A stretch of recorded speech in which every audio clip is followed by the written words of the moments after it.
Good morning to everyone. I trust that everyone is well this morning and looking forward to the one-day celebration summit for the 30 years of democracy in South Africa. And this event is titled An Event to the History, Present, and Future of the South African Construction Industry. Can we all stand to observe the national anthem?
Be seated. By way of introduction, my name is Karabo Siila. I'm a board member on the Construction Independent Development Trust, as well as the on the Construction Industry Development Board. Excuse me, I didn't take my Calmets this morning, as well as the Industrial Development Trust. Okay. Let me start off by welcoming all our esteemed guests. A warm welcome to the Honorable Deputy Minister Swarts, the CEOs of the entities that will be part of the panel this morning, all the professors, as well as the distinguished colleagues who are part of the program, as well as a warm welcome to everyone that made the time to be here this morning. I assure you that by the time we leave here today, we would have really gone through the celebration of the 30 years of democracy, specifically in the construction industry, where we will be looking at aspects of how the industry has come in terms of transformation, skills development, and hearing from people in the industry. We will also be hearing from CEOs, policymakers in terms of their contribution to the industry, as well as commemorating industry specialists and people who have benefited from the industry and all the initiatives that have been undertaken within the construction industry. We will also look at the relationships of the entities within the industry and all the roles that have been played by the Department of Public Works and Infrastructure, specifically in shaping the quality of life of South Africans. Okay. So we have a jam-packed program today, but that should not discourage anyone from actually staying until the end of the program, because you will not regret staying until the end.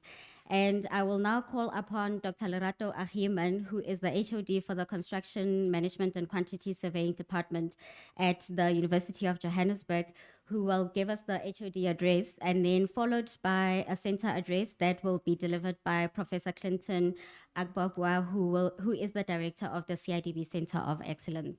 Good morning, ladies and gentlemen, and good morning to all our distinguished guests.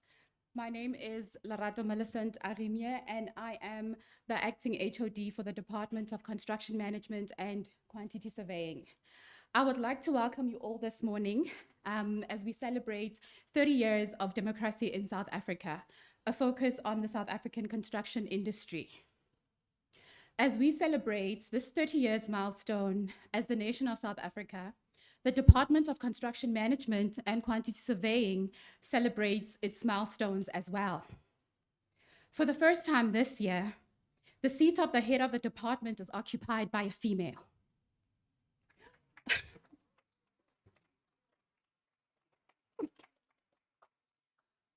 Also, all the programs are accredited by the South African Council for the Project and Construction Management Professions, as well as by the South African Council for the Quantity Surveying Profession.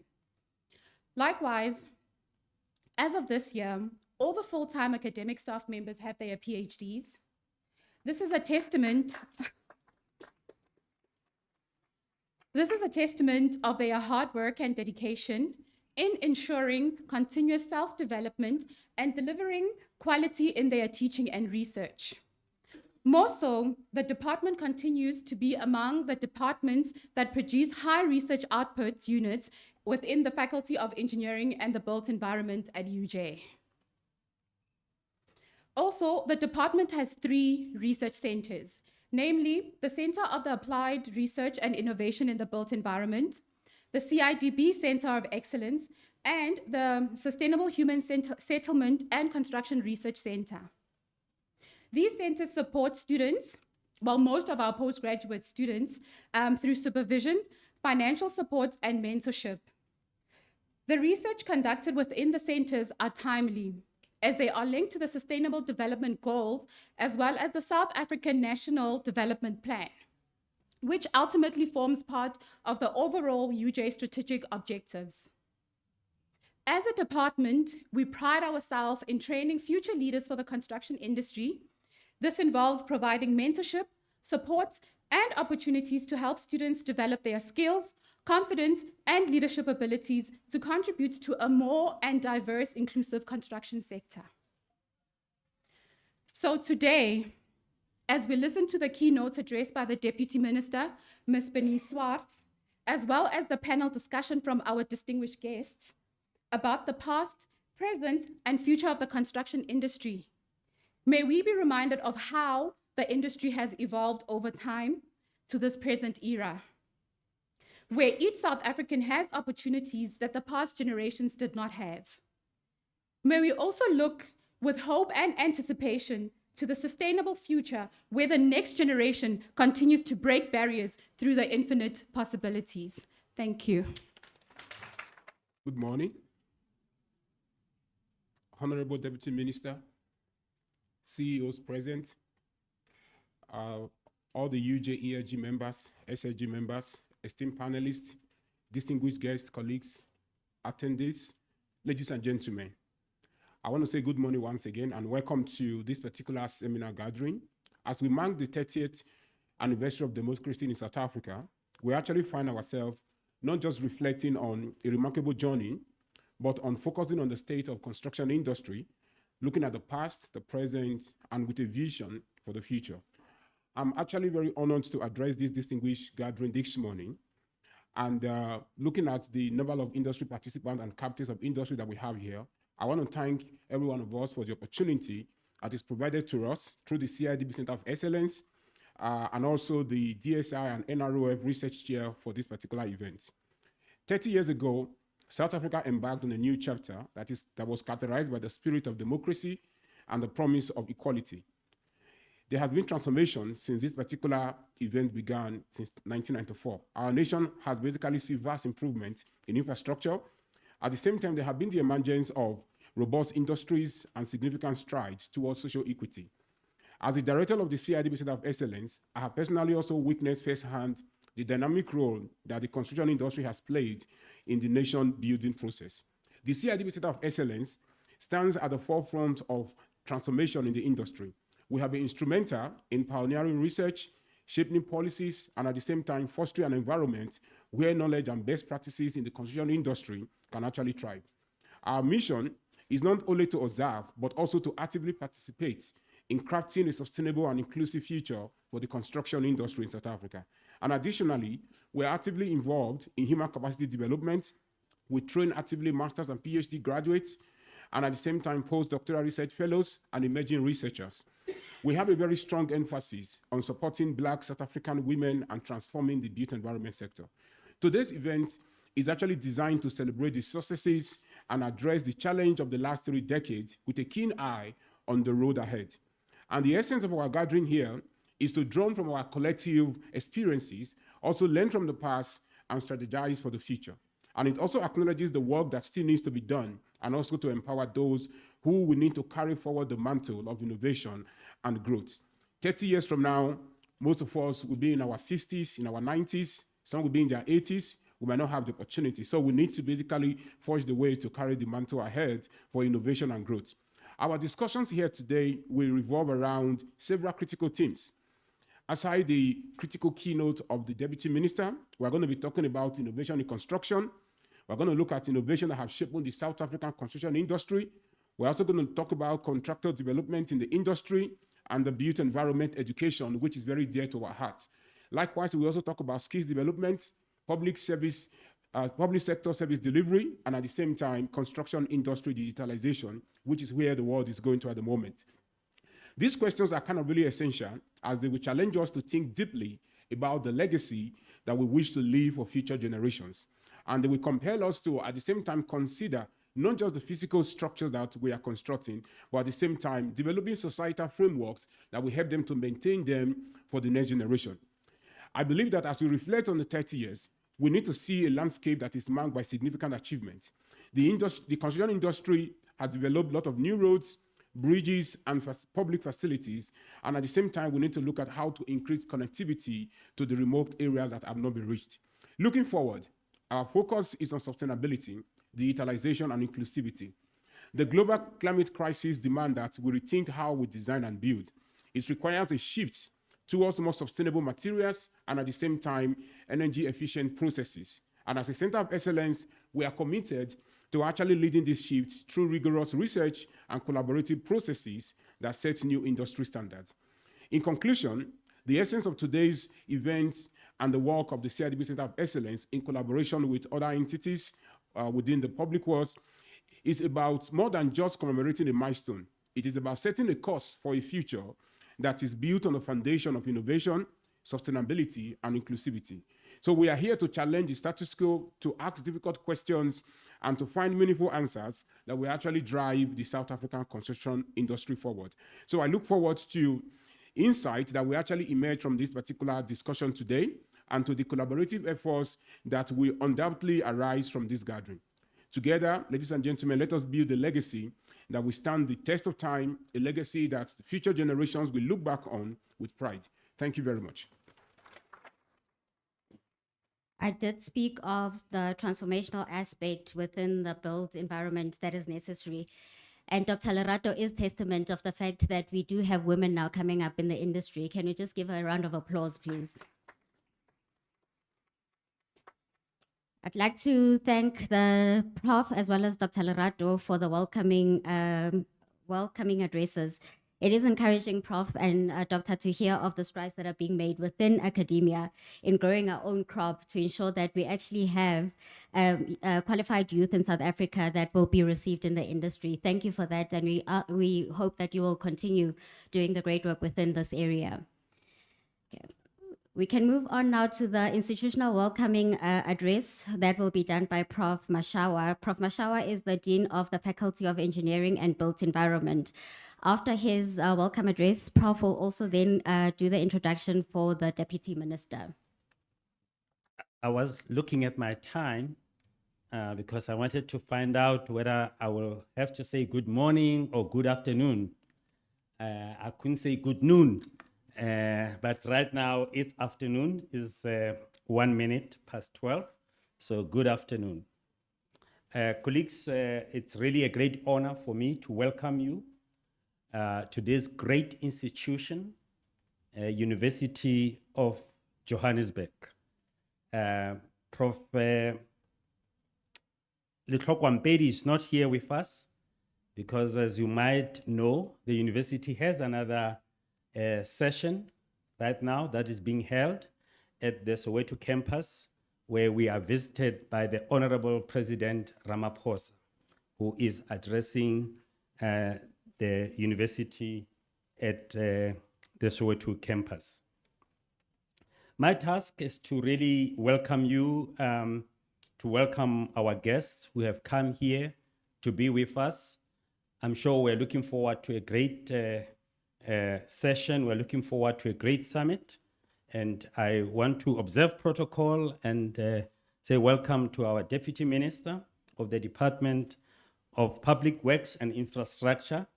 The Deputy Minister has made sure that you will not forget the department when she comes here to speak to us. You will see that they are at work in building our nation and our infrastructure.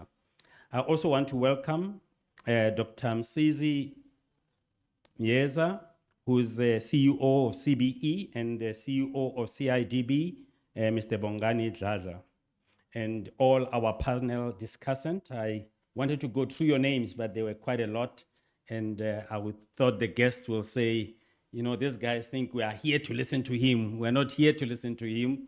We're here to listen to the minister, and he's taking all this time introducing people. I want to welcome somebody else, though, who's not put up on the program, and that is Dr. Ntebo Ngobo. Dr. Ntebo Ngobo, you can stand up. You know, no, you need to. Yeah. Okay, I want to welcome her. She's the HOD. Dr. Lerato told you that at UJ there's transformation, that we have women as head of departments. Dr. Ntebo Ngobo is a head of department for her third term as a head of department for civil engineering technology. So may you please give her a round of applause.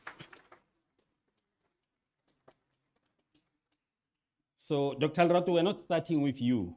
We have been on this path to transform, and as the University of the Fourth Industrial Revolution, we also understood that there are other tasks other than just technology, and part of the task that we have been doing is to transform ourselves and to ensure that we will support a sustainable future. I just want to, you know, I was thinking about what am I going to say when I'm meeting you, but I thought of an opportunity that we need to use. And I'll give you the context of this, that unfortunately in life, we tend not to recognize opportunities when we have them. It's only when they are gone that we see them, that, wow, that was such a blessing, such a great thing. And when we are meeting today to recognize the 30 years of democracy in this country, this point was brought to me vividly about 7 years ago.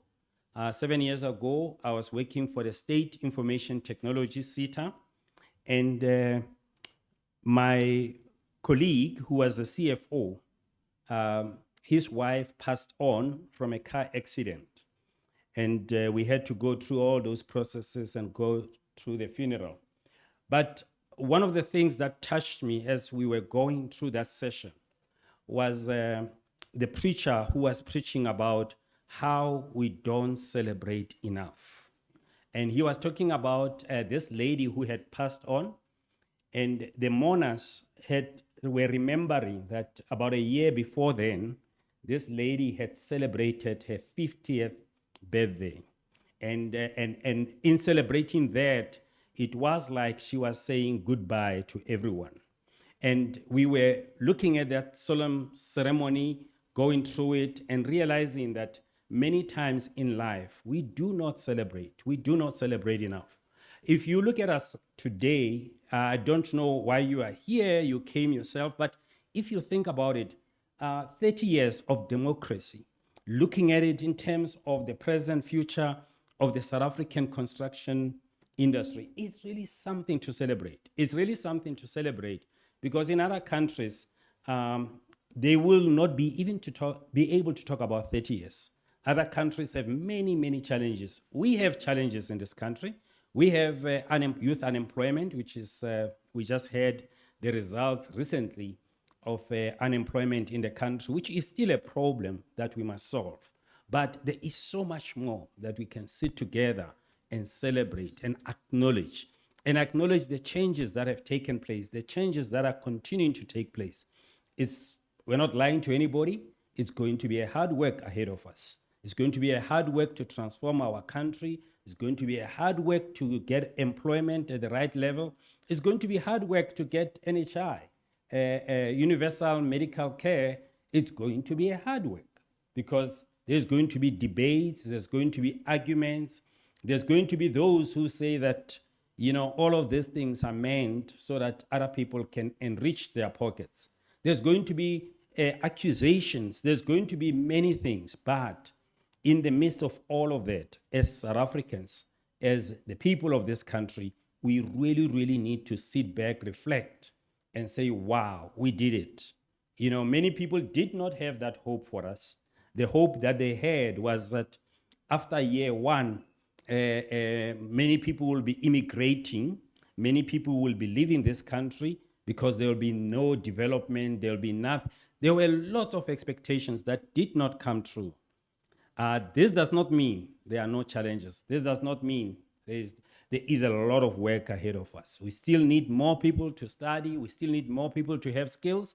And there's a challenge even in that, because people do get skills, then there are no jobs, and those are just chicken and egg problems.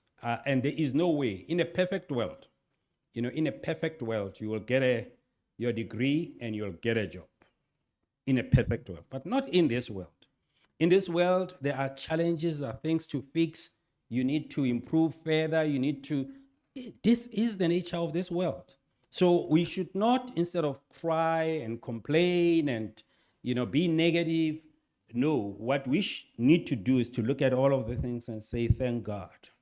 Thank God we are in South Africa. Thank God there is an opportunity. Thank God you have something you can contribute. You can get better. You can know better. Because when you get better, South Africa will get better. When you are able to employ more people will get jobs. When you work harder, things will get better. So instead of me preaching too much, I just wanted you to recognize the day and say, wow, we stand here and we are saying 30 years of democracy.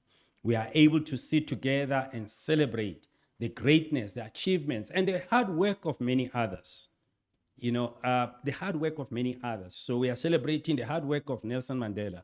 We are celebrating the hard work of Solomon Mahlangu. We are celebrating the hard work of many people who took it upon themselves to make a difference. You also can make a difference in the corner where you are. Some of us go to church. There's a song that says, brighten the corner where you are. Make it brighter, make it better. So that's the opportunity we have. And today, as we meet today, we will make it better for the history, present, and future of the South African construction industry. I know we know many things. We know lots of people who are causing problems, but let's make our contribution count. Thank you.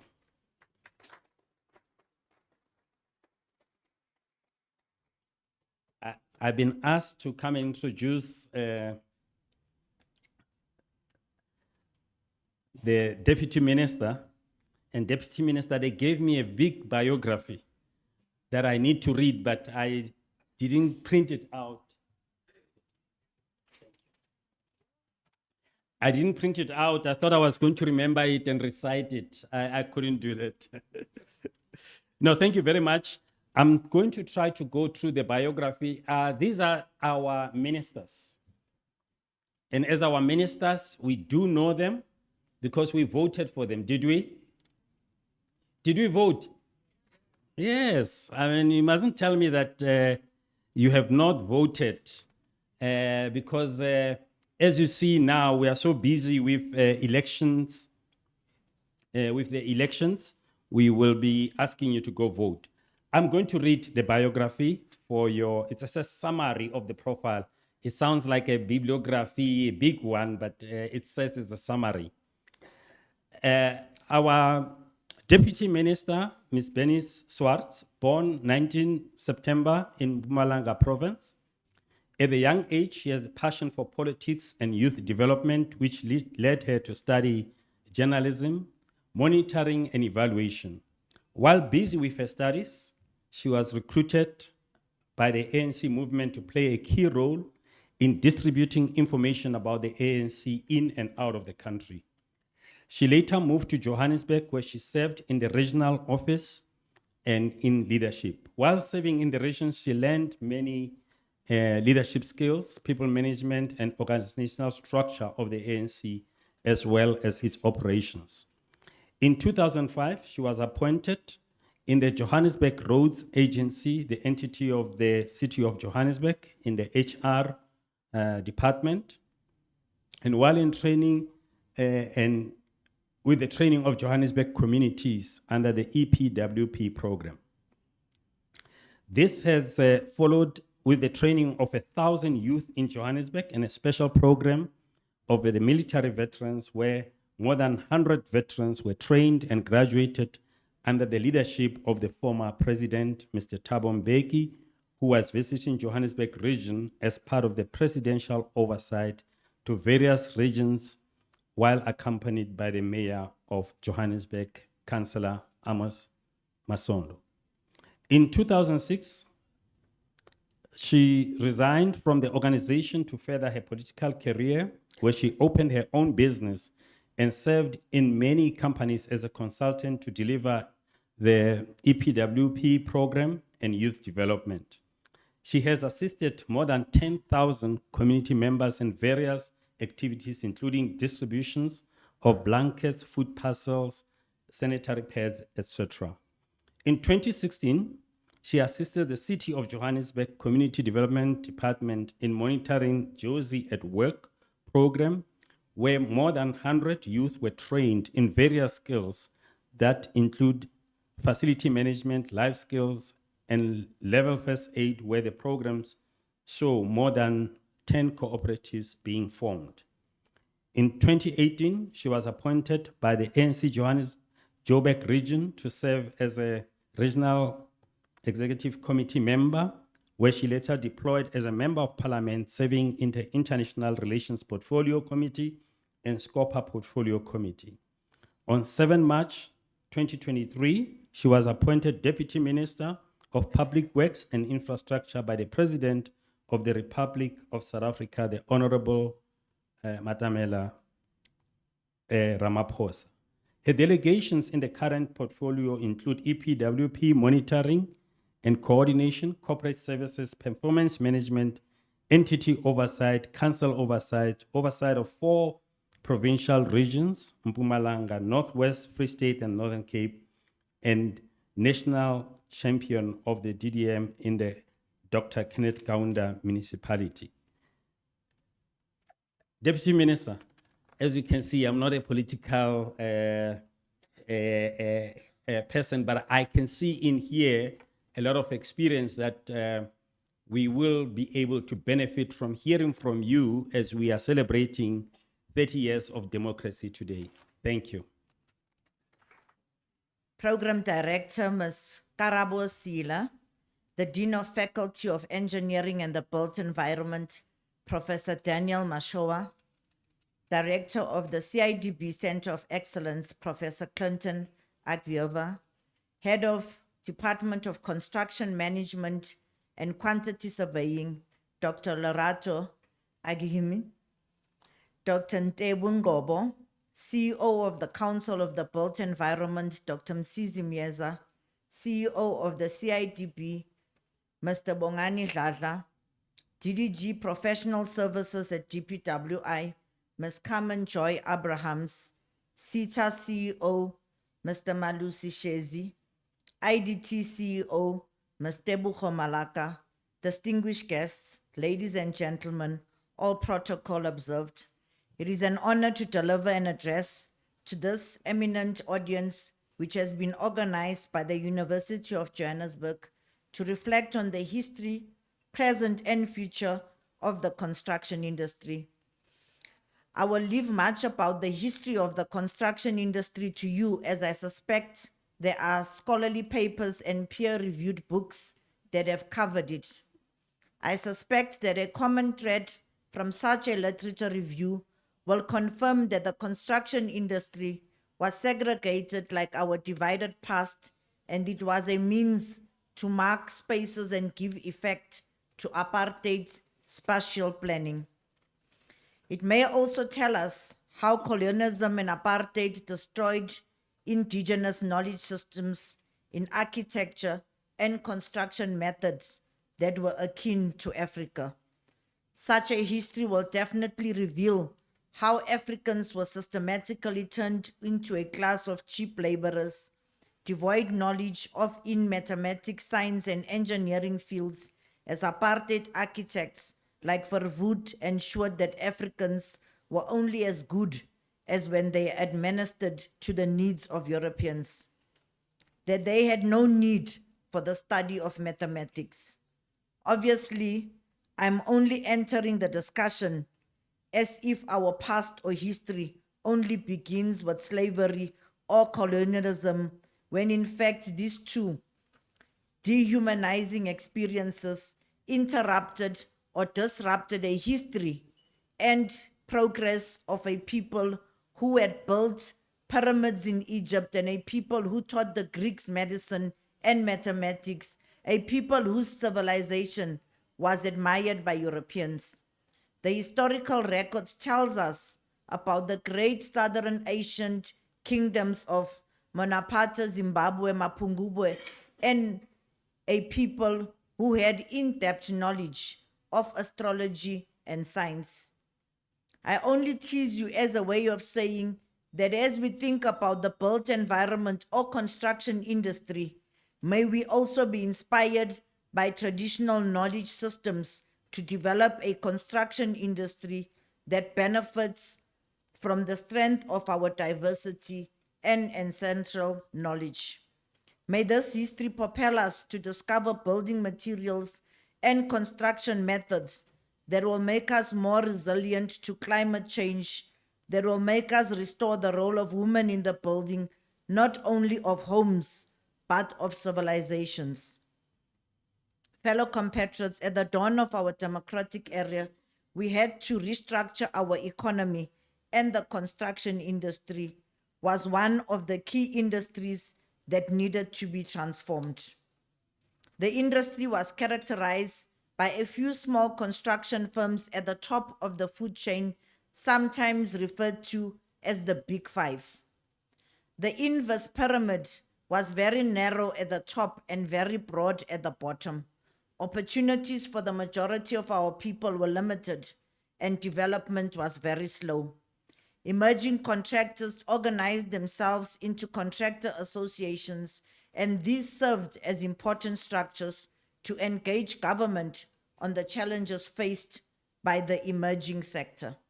As government, we responded with a number of interventions, including affirmative procurement and emerging contractor development programs, among other interventions.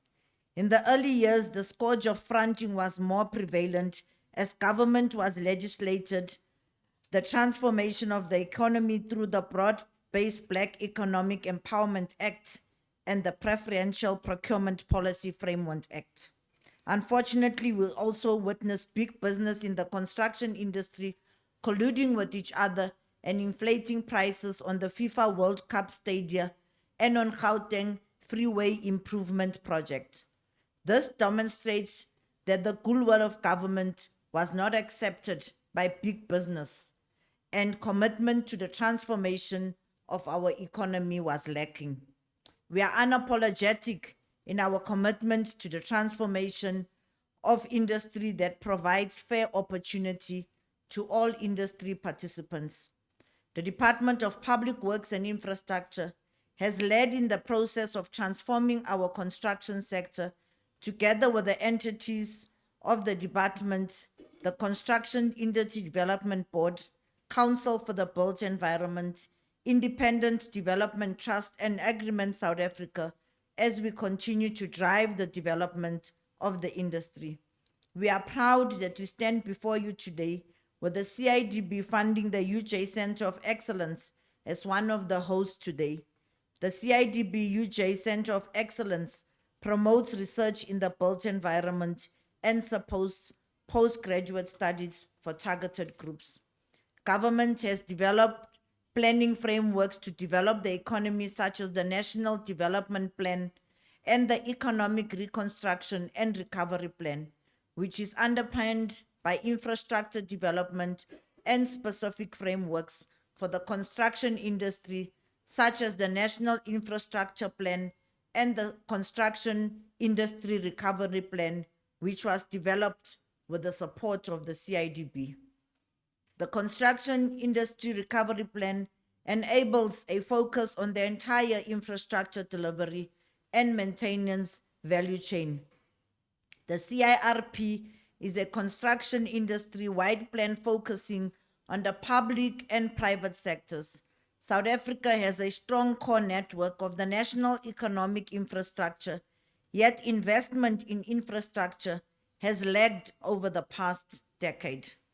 In addition to reviewing the construction sector, a significant infrastructure push will support the local manufacturing and other related sectors across the value chain. The comprehensive plan outlines a strategic roadmap to rejuvenate and strengthen the construction sector, ensuring its pivotal role in driving economic growth, creating jobs, and advancing sustainable development. The Construction Industry Recovery Plan is built upon 5 key objectives, each addressing critical aspects necessary for a resilient and dynamic construction industry. Robust infrastructure project pipeline with sustainable funding. Our priority is to establish a robust and capable infrastructure project pipeline. To achieve this, we aim to meticulously assess all funding proposals to ensure their feasibility and bankability. Adequate funding is the livelihood of successful infrastructure projects, and our commitment to rigorously evaluate proposals will guarantee that not only the most viable projects move forward. The strategic integrated projects have gained traction, and we will keep up the momentum with the rollout due to the catalytic potential of the SIPS projects. As a department, we have made it a requirement for all contractors to have a standard built-in maintenance plan requirement and to be coupled with basic energy efficiency requirements. The department is working with National Treasury on mainstreaming public-private partnerships supported by the legal and regulatory frameworks and guidelines. We are steadfast in our commitment to enhance industry capacity and promote transformation. This includes bolstering material supplies chains and meeting ambitious transformation targets. We recognize the need to empower women within the industry, foster contract development programs, and enhance skills through project delivery. By embracing inclusivity and excellence, we'll also create a construction sector that reflects our nation's diversity and harness its full potential. The CIDB Build program is being implemented with women-owned contractors being trained across the country. Other designated groups will also be targeted for development. By investing in contractor management systems and training, we stand a chance of improving the quality of our contractors and their crucial role in delivering our much-needed infrastructure in the country. Furthermore, the CIDB has commenced on a process to amend its contractor register so that there are improvements in the competency of contractors registered with the CIDB. Through the CIDB, we have developed a targeted procurement development model policy for the public sector, which enables clients to drive development through procurement, while being compliant with all procurement rules and regulations. Through the department schools, DPWI invest in the improving outcomes in maths and science from grade 9 to matric in no fee paying schools, rural and township schools. Ladies and gentlemen, since 2004, the department has invested more than 200 million to cover at least 634 bursaries in scarce skills in the built environment. Through the Young Professionals Program, a structured mentorship program, we contribute in accelerating professional registration of the previously disadvantaged groups and maximize exposure of candidates to national and international projects. To address the challenge of skills pipeline in December 2022, the department, led by the Council for the Built Environment, finalized and adopted the Built Environment Professionalization and Skills Development Strategy for the public sector. The CBE's annual report for 2022-23 shows that only 14% of registered professionals in South Africa are women. 62% of registered professionals are white, followed by 25% African males, 9% Indian, and 4% colored. Africans and women remain stuck as candidates due to a lack of employment opportunities and mentorship. 62% of candidates are African, followed by 24% white, 9% Indian, and 5% colored. Even more worrying is that more women candidates are only at 28%. The Built Environment Professionalization and Skills Development Strategy for the public sector is centered on 4 pillars: a transformed built environment, fit-for-purpose professionalism, innovative thinkers that are grounded in inclusive approaches and embrace indigenous knowledge, and a futuristic approach in the delivery of infrastructure and development sustainable cities, towns, and villages. No less than 11 interventions have been proposed for implementations of skills strategy, which are establishing a built environment national logbook, setting up a tailor-made compulsory program for non-registered built environment persons in the public sector, aggressively implementing the skills pipeline interventions, and decolonize the built environment to ensure that skills are fit for purpose.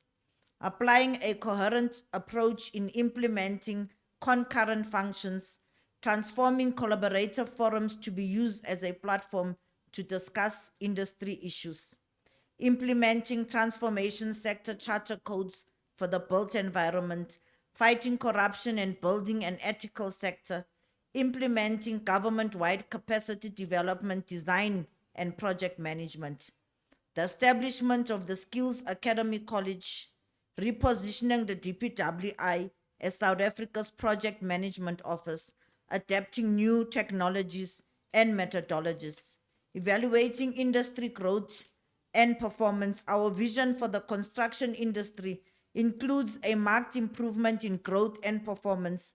We intend to instill confidence in investors, assuring them that projects will be delivered with precision, efficiency, and on time.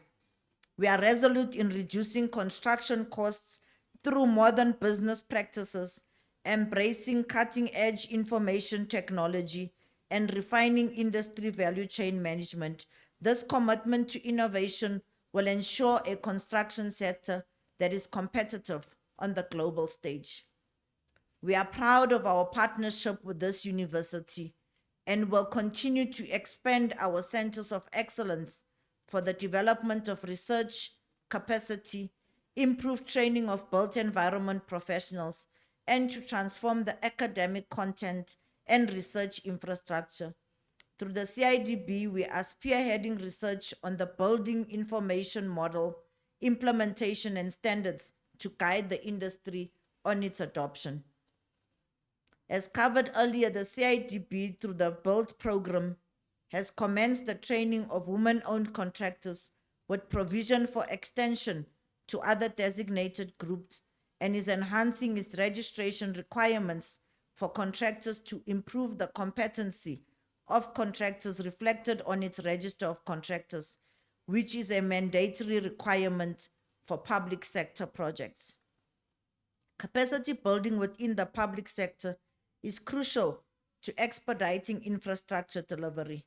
By eliminating impediments, streamlining approval and permit approval processes will create an environment conducive to swift and successful project execution. We are dedicated to establishing institutional capacity that empowers us to better serve our communities and stakeholders. We are implementing the framework for the professionalization of the public sector developed by the National School of Government, making it mandatory to have persons in senior positions that are adequately skilled and knowledgeable. Public sector infrastructure clients are being capacitated on the IDMS framework for infrastructure delivery and procurement management, the CIDB standard for uniformity and other CIDB prescripts. As a department and supported by our public entities, we have commenced the process to make social facilitation an integral part of infrastructure projects with an early involvement of communities so that disruption of construction sites is eradicated. Furthermore, we have strengthened our partnership with law enforcement agencies to combat the scourge of extortion on our infrastructure projects. The department has prioritized the implementation of the refurbishment, operate, and transfer program, which aims to attract capacity and capital from private sector to work in partnership with government to improve the condition of specific facilities. The ROTP is planned to be rolled out in 2 phases, with the first phase being a project on at least 3 strategic facilities that require immediate intervention, and the second phase being the long-term rollout of the ROTP to the remainder of high-priority facilities. As government landlord, the department is a custodian of the biggest property portfolio on the continent. The immovable asset portfolio under the custodianship of the DPWI comprises of about 30,000 land parcels, that is 4.7 million hectares of land, on which some 90,000 facilities are located. An estimated 58% of the portfolio is not suitable for occupation. Approximately 3% of buildings are utilized and 35% of land parcels are vacant.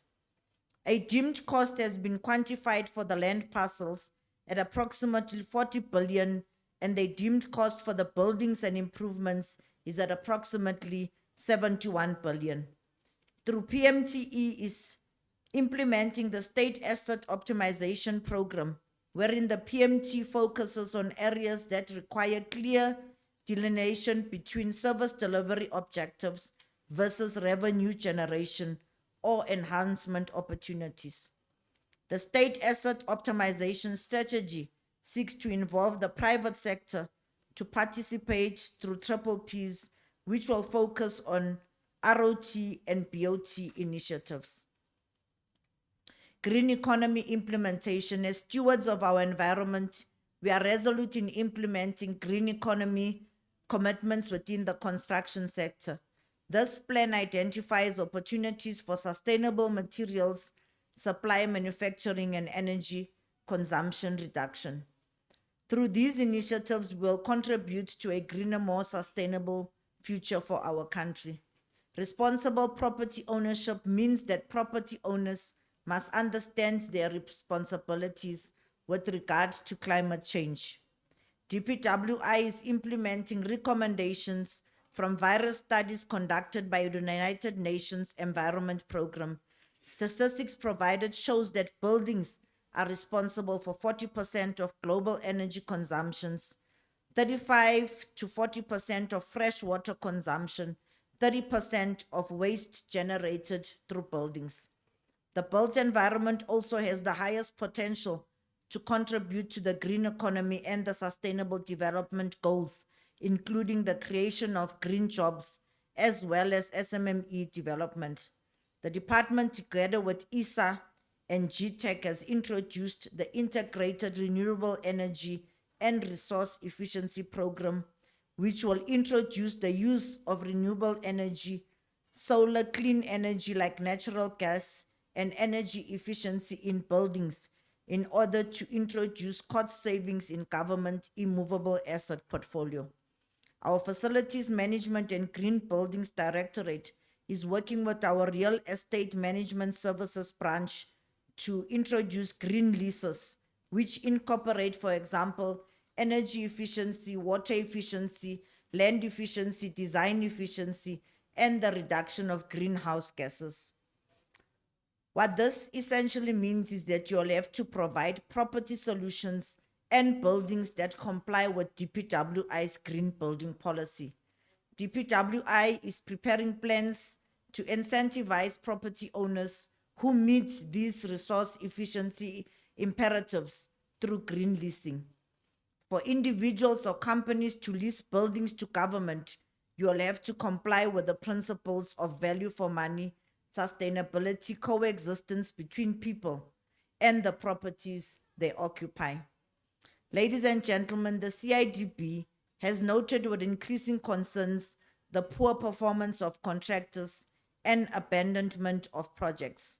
The role of other stakeholders in a construction project is critical, as contractor performance is integrally linked to the performance of the client in terms of prompt payments to contractors, which the department has been leading on, as well as the performance of the professional consulting team. Alternative models need to be explored to improve infrastructure delivery, to collaborative approaches with shared ownership and commitment to success of infrastructure projects. We launched the CIDB Build program, which provides for a structured approach to skills and enterprise development through infrastructure projects.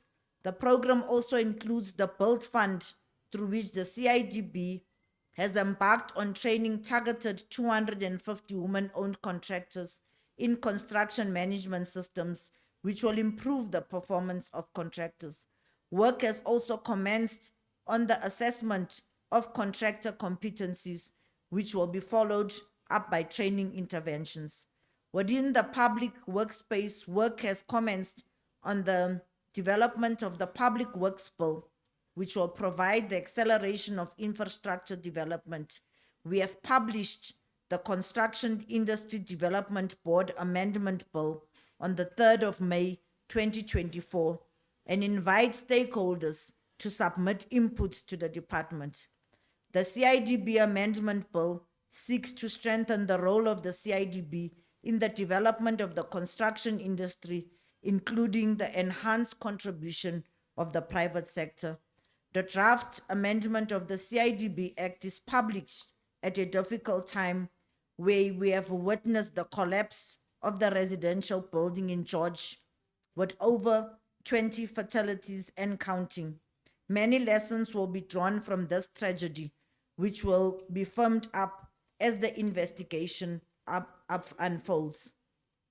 We need to harness the CIDB Amendment Act to enable a new approach on how to deliver infrastructure and how all the participants in the construction process are regulated. The issue of construction sites being disrupted reflects the desired state of the industry and the need for inclusive development. The department has developed a social facilitation framework which was endorsed by Cabinet and provides a guideline for inclusion of local communities and participants in the infrastructure development process. While we are implementing a number of interventions for the inclusion of the emerging sector, we will not tolerate lawlessness, extortion, intimidation, and the hijacking of our construction sites by criminal elements.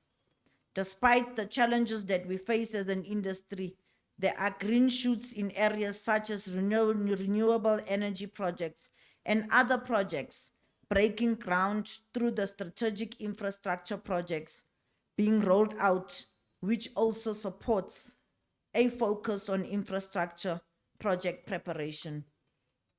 We thank you for the opportunity to participate in this event, which reflects on the past, present, future of the construction industry.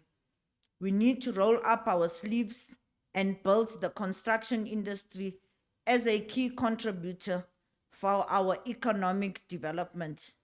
As a department, we look forward to receiving your report on this seminar and learning from it. I thank you. Thank you so much, DM. Can I just call you back on stage, please, together with Prof. Mashawa?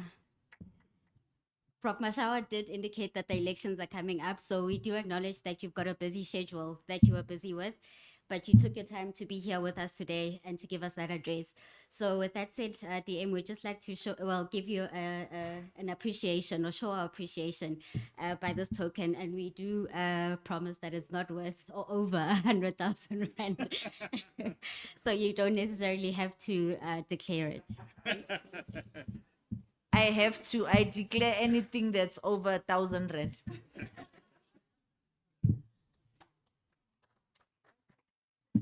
Thank you once again to the DM as well as the Prof. Mashawa, specifically to Prof. Mashawa for reminding us of the essence and importance of celebrating. It's really important for us to look back in order for us to be able to chart a way forward. So thanks for that reminder, Prof. And may we always, I think from now on, take it in that stride to say that every little thing that happens needs to be celebrated. And that's how we improve going forward. DM has definitely set the tone for what is going to happen in terms of the discussions for the panel. She spoke about what happened in the past, what is currently happening now, as well as what needs to happen in the construction industry. We will then move into our panel discussions. And before we do that, I would just like to acknowledge all the panel participants with us today. We will start with Ms. Zamatusi, who is the research specialist at the CIDB. We've got Dr. Msizi Mieza, who is the CEO of CBE. We've got Mr. Bongani Dladla, who is the CEO of CIDB, Mr. Bongani Mchali, who's the Chief Director, Infrastructure Assessment and Analysis, and MISA. We also have Ms. Cameron Joy Abrahams, who's the Deputy Director General for Professional Services for the Department of Public Works and Infrastructure. On the second panel, we have Ms. Trifina Khokong, who is the founder and CEO of Triumph and Zoe, who will be the moderator for the second panel. We also have Mr. Malaka, who is the CEO of the IDT. We've got Mr. Malusi Shezi, which is the CEO of CETA. Prof. Marchi, who is the Director, Sustainable Materials and Construction Technologies from the University of Johannesburg. And lastly, we've got Prof. Wellington Twala, who is the Dean of the Faculty of Engineering and Built Environment for the Walter Sisulu University. So thank you to our panelists today for making the time to be with us. Just wanted to give you that acknowledgement. With that said, the panel discussions are going to look around the innovation, built environment education, skills development, public sector service delivery, as well as the contractor development. So on the first panel, we've got Ms. Zamatusi, who is going to moderate this session. And if I can please call on stage Dr. Mayeza, Mr. Dladla, Mr. Mchali, as well as Ms. Cameron Joy Abrahams, please. Good afternoon again, everyone, and all protocol observed. My name is Zamatusi. I'm from the CIDB. I'm a research specialist. I will briefly I know our panel is probably exhausted with introductions, but once more, just for good measure, I will start with the rose among the thorns. I'll start with DDG Abrahams. She is the General Professional Services from the Department of Public Works and Infrastructure. To her right, we have Mr. Bongani Mchali, who is the Infrastructure Analysis and Assessment Chief Director at MISA. Next to him, we have our CEO, Mr. Bongani Dladla from the CIDB. Thank you so much, panelists, for taking the time to be here. We just looking at you all, I'm very excited about the discussions we're about to have. This particular panel will really focus on built environment education. We'll look at contractor development, and we'll also look at the last one, public sector service delivery.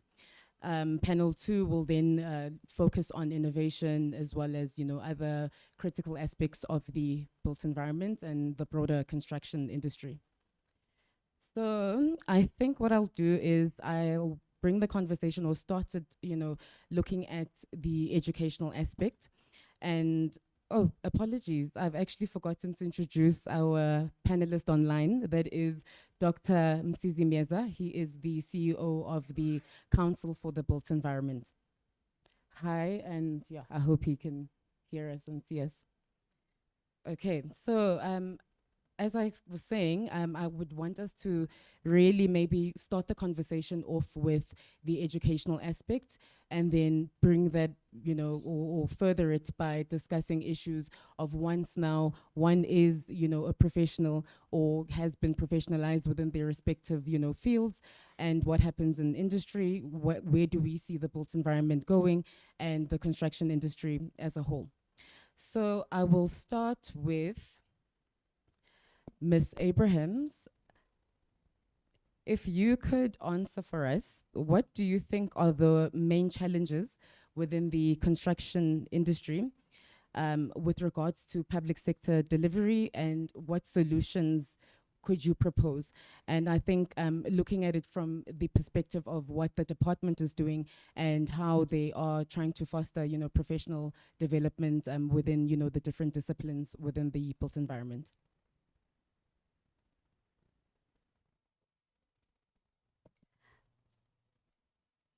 It is indeed good afternoon. Good afternoon, everybody, and good afternoon, Deputy Minister, and all my colleagues, and the leadership within the university, and all the young people.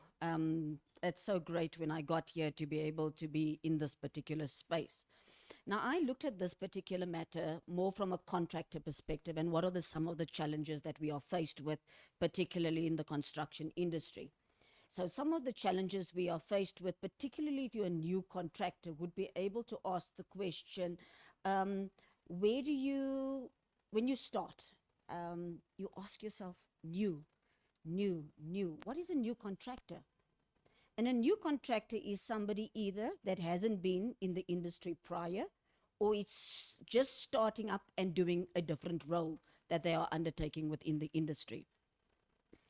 And the question we as policymakers need to ask is, what are the challenges that they are faced with? And these challenges we have all come across: limited finance, reputation, changing market, issues such as understanding regulation, etc. Now, if you're a contractor and you are going to have to come into the industry, the question is, what exactly are you going to be doing that would make you successful? You'd be looking at things such as managing contracts, planning, controlling, etc. And you find that when you are undertaking work, particularly in a contractor space, it is a very complex component because you have to bring in different moving parts. So for us as policymakers, the question we're going to have to ask is, how do we support those that are new within the industry, given the fact that you are faced with quite a bit of challenges in relation to this? I was also interested to know what is the definition of what we call a bucky contractor. We've heard that several times. And so for me, when I looked through, I specifically then said, it says it's a term that is used to describe individuals, small businesses that provide construction or trade services. They typically do small jobs, renovation, repairs, landscaping. As policymakers, we need to then ask the question, how do we get them into the system and how do we support them? Then also, when you look then, when they come into the system, what do they have to do? As mentioned, they need to plan, they need to organize, they need to be able to direct, they need to control, they need to monitor. As government, we need to be able to ask the question, how do we go ahead and support them through this particular exercise? And then when you look at the challenges that they are faced with, it's interesting, and I would want to ask some of us as policymakers to sit back and ask the question, have we ever typed in how to access finance? Now, all banks, whether it be Absa, Standard Bank, FNB, Capitec, Investec, whatever else, will all give you the standard talk. They will tell you we're able to give you loan financing, access for vehicles, access for working capital, etc. What they don't tell us is the criteria to be able to access that. And so we then have various interventions to try and help people to gain access to finance. But the reality of it is that if I search today and you as young people search today, what will you find? You will only find that you can access the finance if government, number one, as a development finance institution. There is a contractor development program. Otherwise, you would then say today, May 2024, I'm looking for funding today. How do I access it? And the answer is the information is difficult to get to. So I think as a reality for new contractors, they face quite a lot of difficulty to be able to get into the industry. And the question could be for us as government, how do we go about helping them to get into the industry? Thank you so much. Thank you so much for that insightful response. I think a great follow-up to that, and hopefully the man who has the answers would be he who regulates the construction industry. So my next question is directed at you, Mr. Dladla. What, in light of what DGG Abrahams has just mentioned, what then would be, and maybe let's not, she's highlighted the challenges already that exist for emerging contractors, but maybe you can let us know what is the CIDB specifically doing to encourage development programs, and which are those that have proven to be successful in terms of supporting the growth of emerging contractors. Yeah, I thought you were going to say first, I'm dressed like a student, unlike Prof. Mashawu, Prof. Twala, Prof. At least me and Mahasha closely resemble a construction management student. Yeah, but to also add on what my colleague DDG has indicated, some of the challenges for the new contractors, you also have to consider the rate at which technology is changing as to whether they'll be able to compete in future. For instance, in my construction life in the past, we sort of did a project where we were doing site supervision, partially site supervision and security using drone technology. And then you think to yourself, to saying that is a serious cost-wise, having warm bodies and doing that, it's quite different. And once clients start catching up with that, you will find that there will be many challenges. And Prof. Mahashi, once they perfect issues around materials and 3D printings, those that would have had the capital to potentially invest heavily on that, new emerging contractors might have a challenge of catching up. But we have to work to go around that. Another aspect that I think is quite important, especially as we're discussing with the colleagues in the built environment, is the issue around systems in businesses. You will find that this cohort here will have good technical skills, but they might lack, it's better with construction management and quantity surveying, they might lack the business management skills, the legal interpretation of contract and all that. Whereas you also have on the other side, people with those skills, but without the technical skills. So marrying the two would be quite important. And also, obviously, the cost of tendering is quite exorbitant for many emerging contractors, where you have to fill in documents over and over again. So we also need to innovate around that particular aspect. In terms of programs and solutions, which we work with industry to try and come up with, there is a National Contractor Development Program that was from grade 1 to grade 6, to saying if you are going to be supporting contractors and also with developments in the procurement bill, we will do that much more easier now with set-asides for targeted groups. So that could assist in terms of real experience on the ground and real projects. The other important aspect, as the Deputy Minister has alluded to, the build program that is not making it a nice to have enterprise development in contracts by making it compulsory. So that aspect is also quite important for us to capitalize on and enforce that part. Because if you look at wherever we've done it, where we've made it, what do you call this? English is escaping me now. If you make it a nice to have, someone, Tebogo here as a CEO will decide whether they will do enterprise development in their projects. Because obviously, when people see other contractors or smaller contractors, they are looking at them sometimes as their future competition rather than part of their value chain, their supply chain. So it's quite important is that from the policy perspective, we make those things compulsory. So for now, through the Ministry of Public Works and Infrastructure, it is compulsory that for any project above 20 million rand, they must subcontract components of that. And that subcontracting must be developmental in nature. It is not to say to DD, go and buy material and deliver it on site. At the end of the project, there must be a proper monitoring and evaluation process to saying, what skills did DD have when he entered the site? What do they gain when they left? Because and we have to learn from the mistakes on the regulatory aspect to saying, yes, we had 30% subcontracting from the PFMA 2017 regulations, and that was a positive step. But in some instances, it ended up becoming just a transactional thing. You will go and buy material, deliver it on site. That's not how you develop a contractor. So again, from regulators, we also need to strengthen that aspect of monitoring and evaluation to ensure that these programs deliver what we need to do. I know someone threatened me to be quick, Karabo, here, but yeah, because I have friends that can protect me. There's also changes also in the regulatory framework where we will have a significant bias towards built environment professionals because those are much more easier to train. You know, see, when you guys graduate with your BScs and diplomas, to me, it doesn't make sense for you guys to start at grade 1 because you've learned some of these things theoretically, but you will start at a grade where you can apply those skills.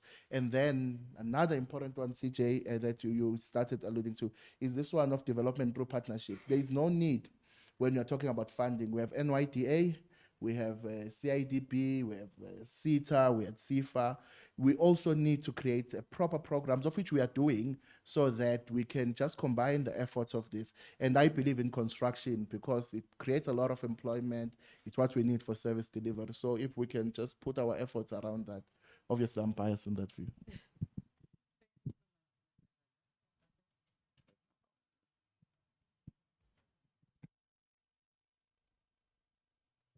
Okay, I think, yeah, I should be audible now.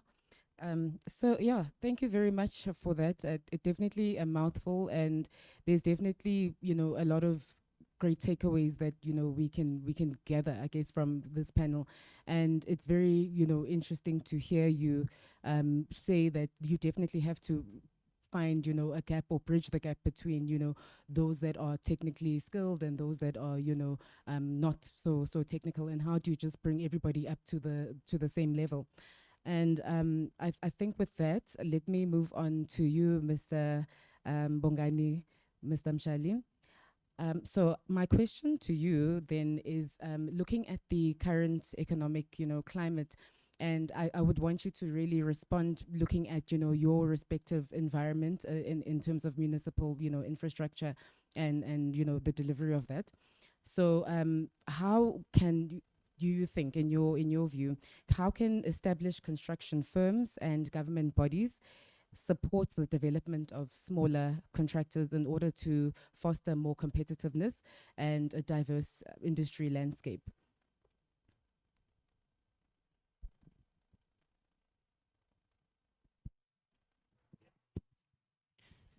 Thank you. Good afternoon, DM. Good afternoon, colleagues and everyone present.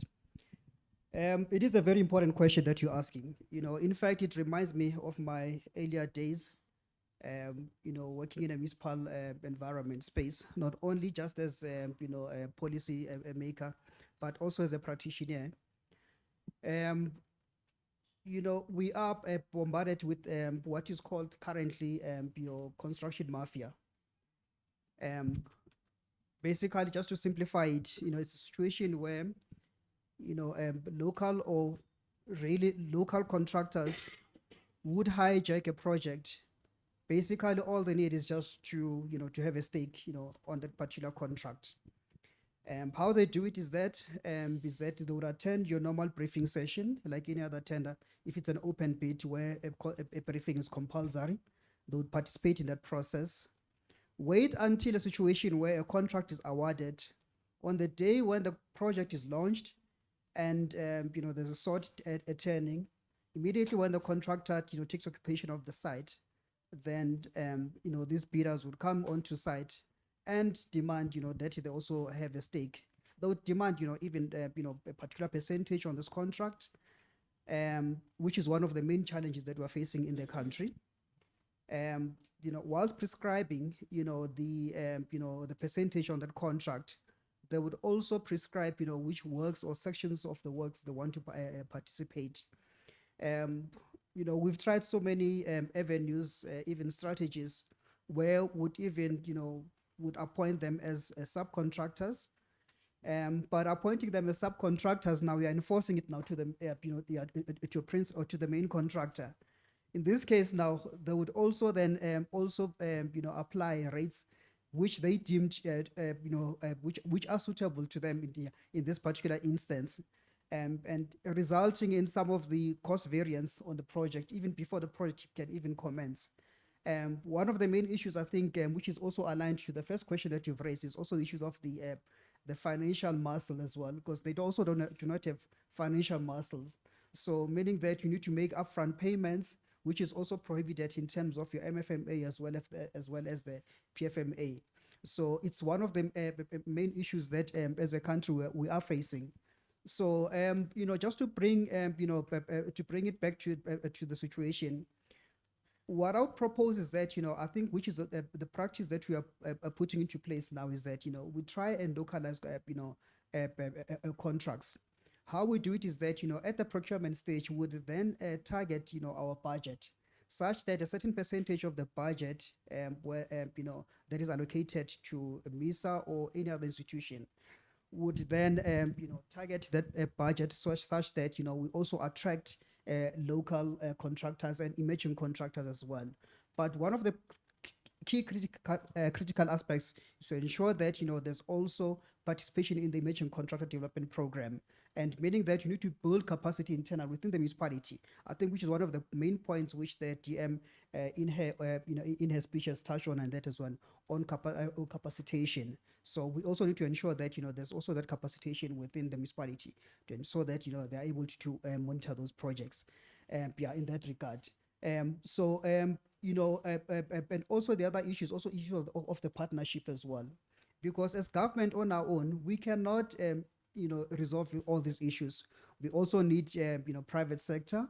We also need a community participation as well, in that regard. So this is where what we use. I think in the past we used to call it forced marriage in form of joint ventures. But this time I think it needs to be regulated properly, where joint ventures, we ensure that there's no reputational damage, because in any case, most of the times that partners that volunteer into a joint venture, they prefer to work with people that are comfortable with. They are familiar with them. They know that they've got necessary skills and also resources to enable them so that they can meet their contract contract duration as well as their timelines that are set on that particular program. Thank you. Thank you so much, Mr. Mshali. If that is anything to really go by, I think what genuinely ties in with this as well is I'm just asking myself, what then do you do from the perspective of when one is, they are just a multifaceted of issues that stem from the construction industry, and I guess once one becomes a professional is when you sort of enlightened with all of this world of like wonders that of issues to deal with. And I think I'll direct my next question to Dr. Mieza, who is with us virtually. Dr. Mieza, I can't see you, but okay, I'll just turn around.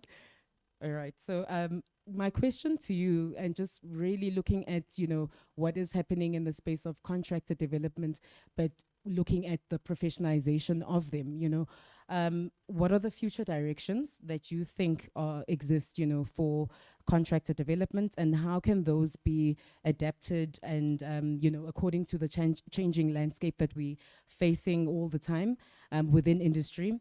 and particularly looking at the issues of digitization as well as automation within the sector. So how are, professionals sort of being brought along, and, what is happening with regards to, the curriculum and what's being, looked at from the perspective of CB? Thank you very much, colleagues. Good afternoon. Apologies to the organizers that one is not able to be present physically at the venue, but thanks, Prof. Clinton and Dean Mashao. Let me start by conveying our condolences to the colleagues who lost their lives and families of those who lost their loved ones in George as well as Engobo. I think this seminar is taking place in a very difficult phase in the history of our profession and the industry. And therefore, as what DM was alluding to, it requires us not just only to reflect on what it was and what it is and what the future should be, but also address the prevailing issues that confront our industry. Now, one of the issues that we need to appreciate in the sector, I'll ground my submission because we are in an academic space. In a closing remark, the Deputy Minister spoke about a report that must come out from these deliberations. I do think that's what professionals do. We reflect in action, we develop solutions that can be implemented. We can then only assess them as we implement. So in addressing the question that has been posed by you, Program Director, I think one of the challenges confronting our sector as part of a broader scheme of things is our ability to be agile, fear of the unknown. Technology dictates that we need to change the way we do things. And the Deputy Minister spoke earlier about embracing our indigenous knowledge in the manner in which we design buildings of the future. You see some remnants of some of the innovative solutions coming through in some of the cities and towns and villages, i.e. your Cosmo City, your N2 Gateway, and Conubia in Devon. But I think we're not doing enough as a profession. I think I argue most of the time with my colleagues that up until our profession accept that we participated in the creation of spaces that were not habitable to South Africans, broader South Africans. And the question is, if you reflect back to 30 years of democracy, what it is that we've done as a profession or as a sector to assist government and society to dismantle apartheid geography. And I think that should be the core question that we're asking. Yes, technically we are competent. We can roll out infrastructure. We can save government money. But I do think that the broader question that we should be asking ourselves, one, relates to our ethical conduct as professionals. Two, how do we broaden the space for young professionals or young candidates to come through? And three, how do we ask ourselves questions on the spaces and places that we create, on whether they are actually assisting us to envision a country that is different than the one we inherited in 1994. So broadly speaking, that's how I would want us to, from a built environment point of view, that yes, it's important to professionalize. But what are you professionalizing? Are you professionalizing people who are going to continue with the status quo? Yes, sometimes when you talk about decolonizing the built environment, profession, or education, there is a temptation to assume that you are sloganeering. The bottom line is we should be able, through universities that are training these young kids, to be able to train them enough to work in places like Alexandra, to work in places like Ndwedwe. So those are some of the challenges and opportunities that I think as an industry must take into account as we think about the future for the next 30 years. Thanks, Program Director. Meaningful, and we appreciate you attending, through it all, and regardless of whether you're able to be physically, we appreciate it. I think now I would like us to shift focus, and I will ask maybe, if we can get 2 or 3 questions. I'm told that's the limits that we've got. So I know there will probably be plenty, but let's limit it to 3. I see there's already one hand up at the back. Is there Roaming mic. Gentleman at the back as our first, and then there's a lady in front who's second, and our last one, I don't know who was first. Don't kill me after this. But let me just go with the gentleman middle, yeah, in this, just above, in front of me. Thanks. Greetings to the sitting, all protocol observed. My name is Tato Sekwele at the University of Johannesburg, Febe. I would like to applaud the initiatives that have been carried out by CBE, particularly for the Universitas 21 in championing faculties of engineering and the built environment, and also the CIBD for taking the initiative to recognize graduate within the engineering and built environment, that when they apply for their CIBD, they get spontaneously excited to get a level up that matches their qualification. So with regards to the CBE and the CIBD, we like that the CBE make it a mandatory or a prerequisite that within the professionalization of a built environment, when you graduate from any institution within the engineering and built environment, that a registration or licensing of any of the statutory bodies is also a prerequisite, so that we are able to bridge the gap that the Deputy Minister has alluded to, and also what the CEOs are also alluding to. So in order for us to be able to come up with transformational solutions, the key is in having a unity within how we are coming with the solutions that we have already devised, and having a practical implementation that the youth should be the key drivers of taking forth the built environment, and also having to be major and meaningful participant when they are at their exit level of attaining their qualification. Thank you. Thank you so much. I'm not sure, was there a question in there? I'm just hearing shining reviews to both the CBE and the CIDP. It was more of a compliment than a comment, and thank you so much. High level input. Appreciated. Yeah, I like that.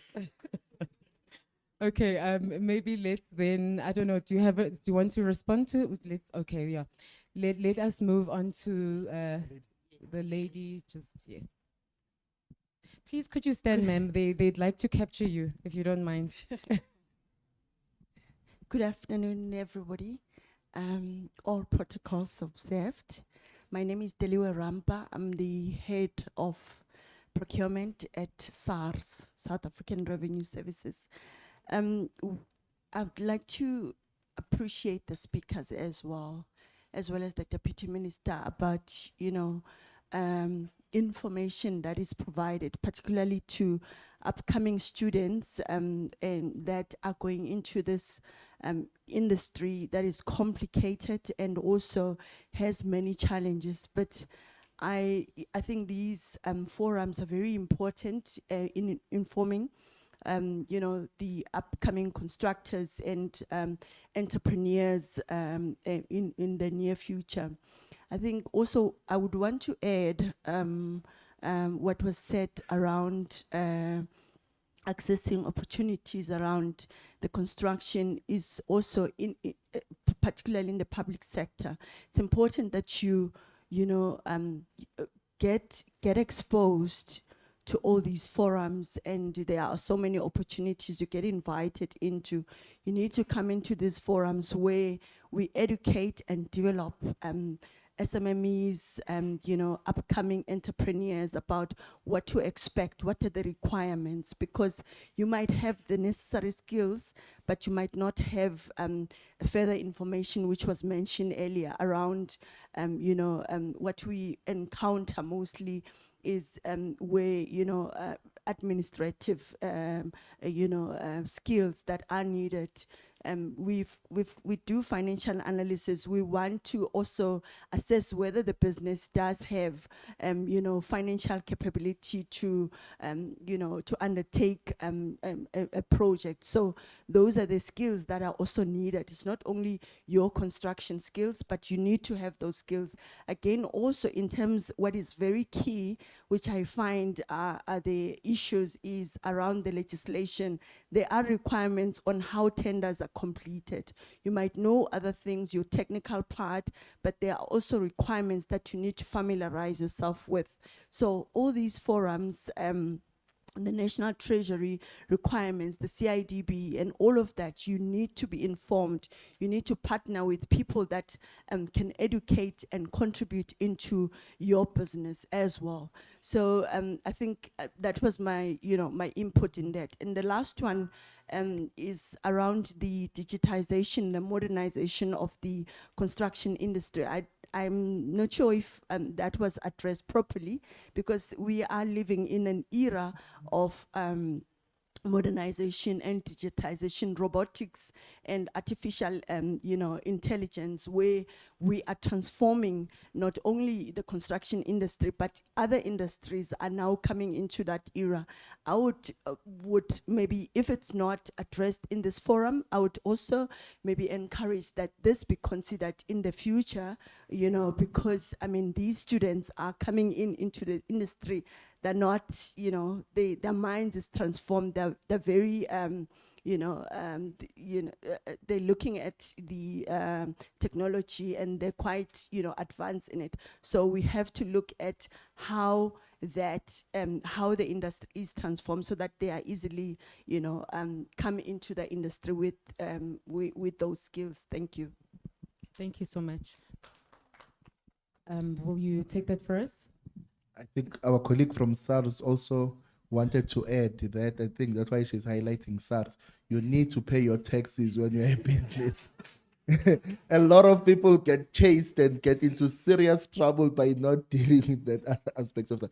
Yeah, but on the digitization, yes, I really think maybe Prof. Clinton, maybe in his closing, or he will highlight that, because I do think it's one of the major game changers that will create a situation of what do you call this, centralization of work amongst, if you, for instance, with building information modeling or management, if you are not conversed with that, or not able to do that, you are pretty much excluded from international projects, as a contractor, as a consultant. So you're starting to get that. And the larger businesses are far ahead of others, and you start even seeing it sometimes in tenders, which I don't like, but I think it's a good thing, but it also creates exclusion, where they would state, we need you to be BIM level 1 in a small municipality far away, and then it's showing the direction that the industry will be going. So there are many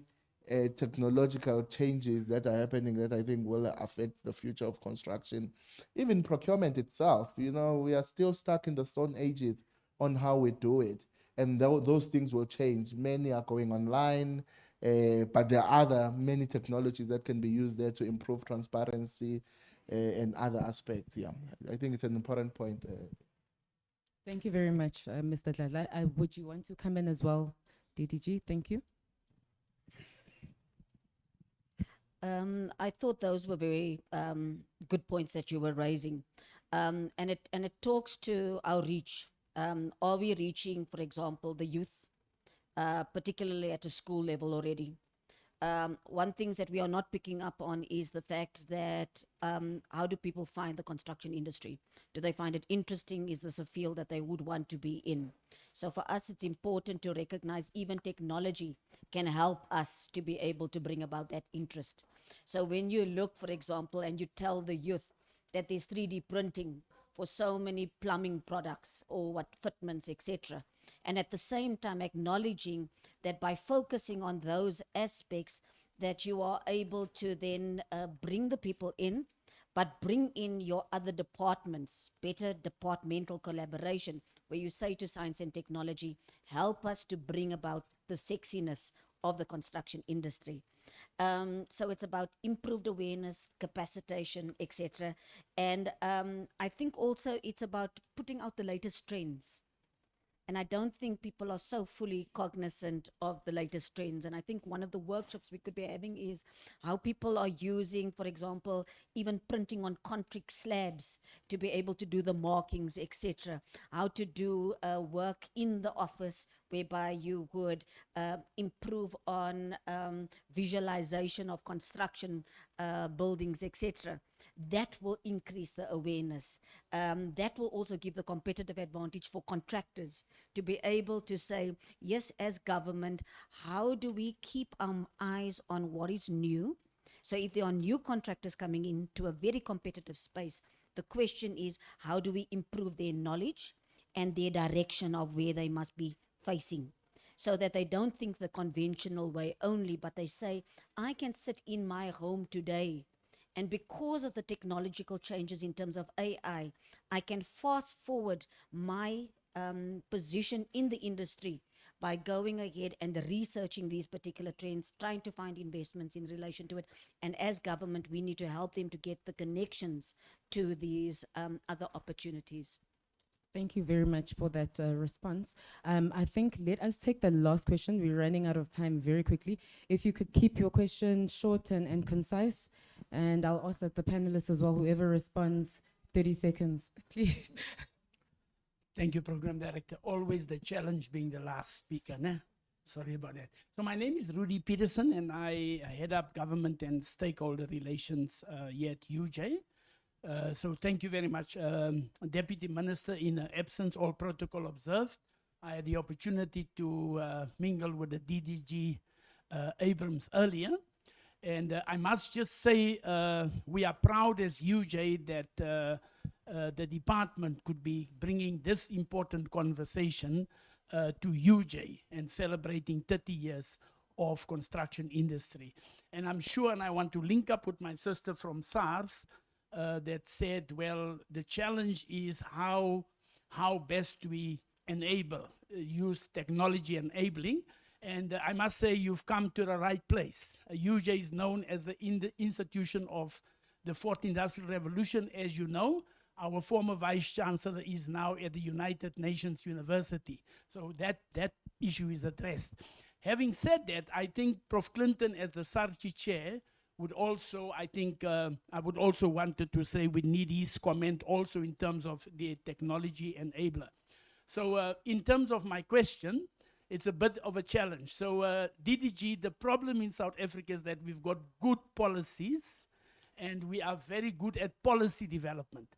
But the one thing we are not good at is monitoring implementation, and sometimes we lack on it. So there's also the issue of synergy in government. So there's lots of duplication in government sometimes. And you would agree with me, DGG, and sometimes it stifles delivery, service delivery in government.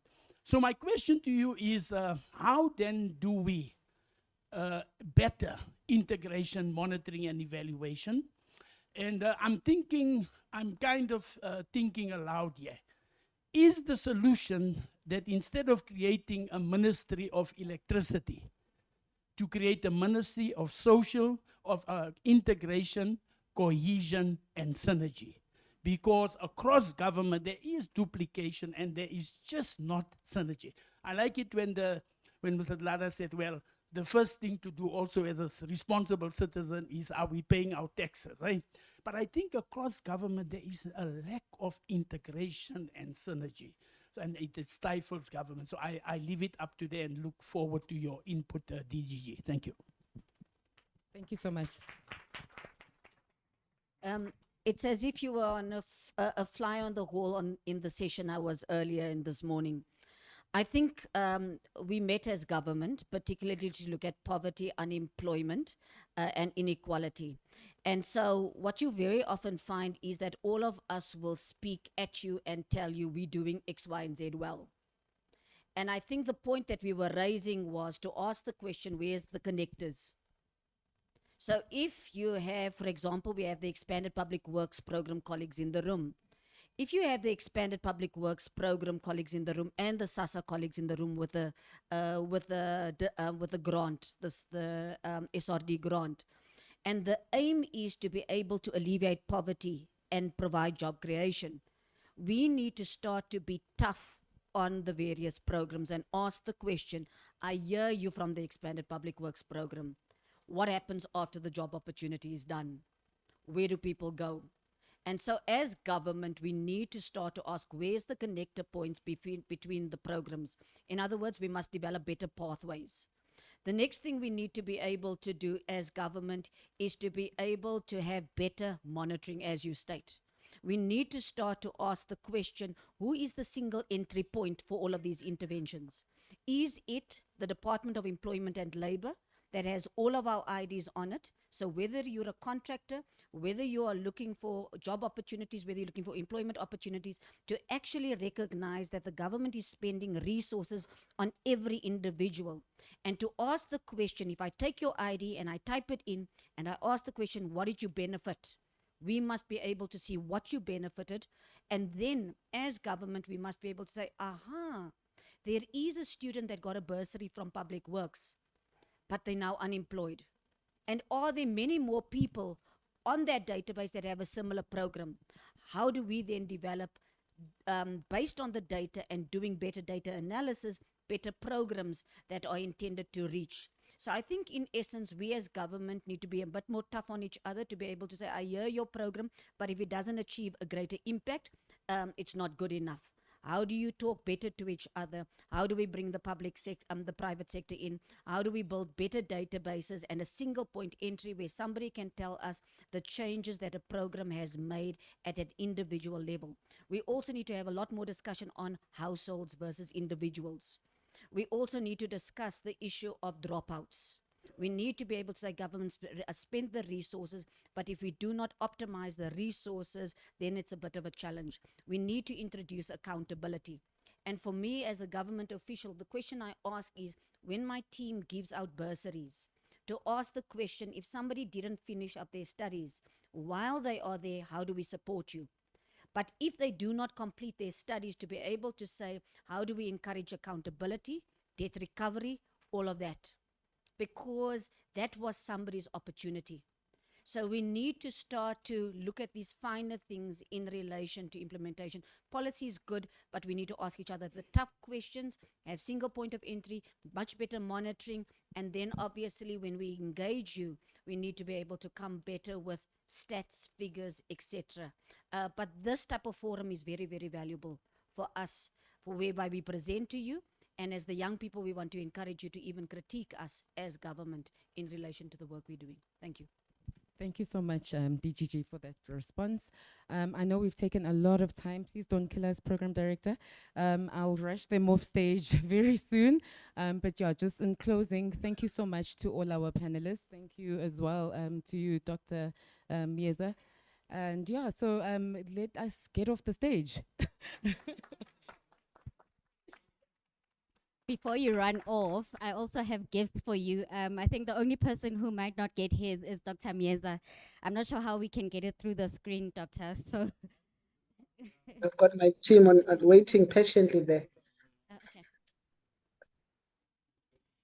Again, this is a token of our appreciation for your time with us this morning or today. It is the afternoon now. We do appreciate. Please go ahead.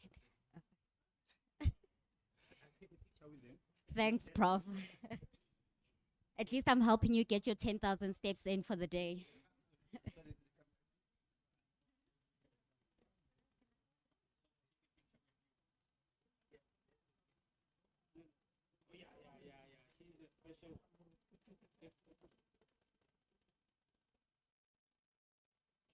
If I can just ask the members for the second panel to start getting up on stage, please.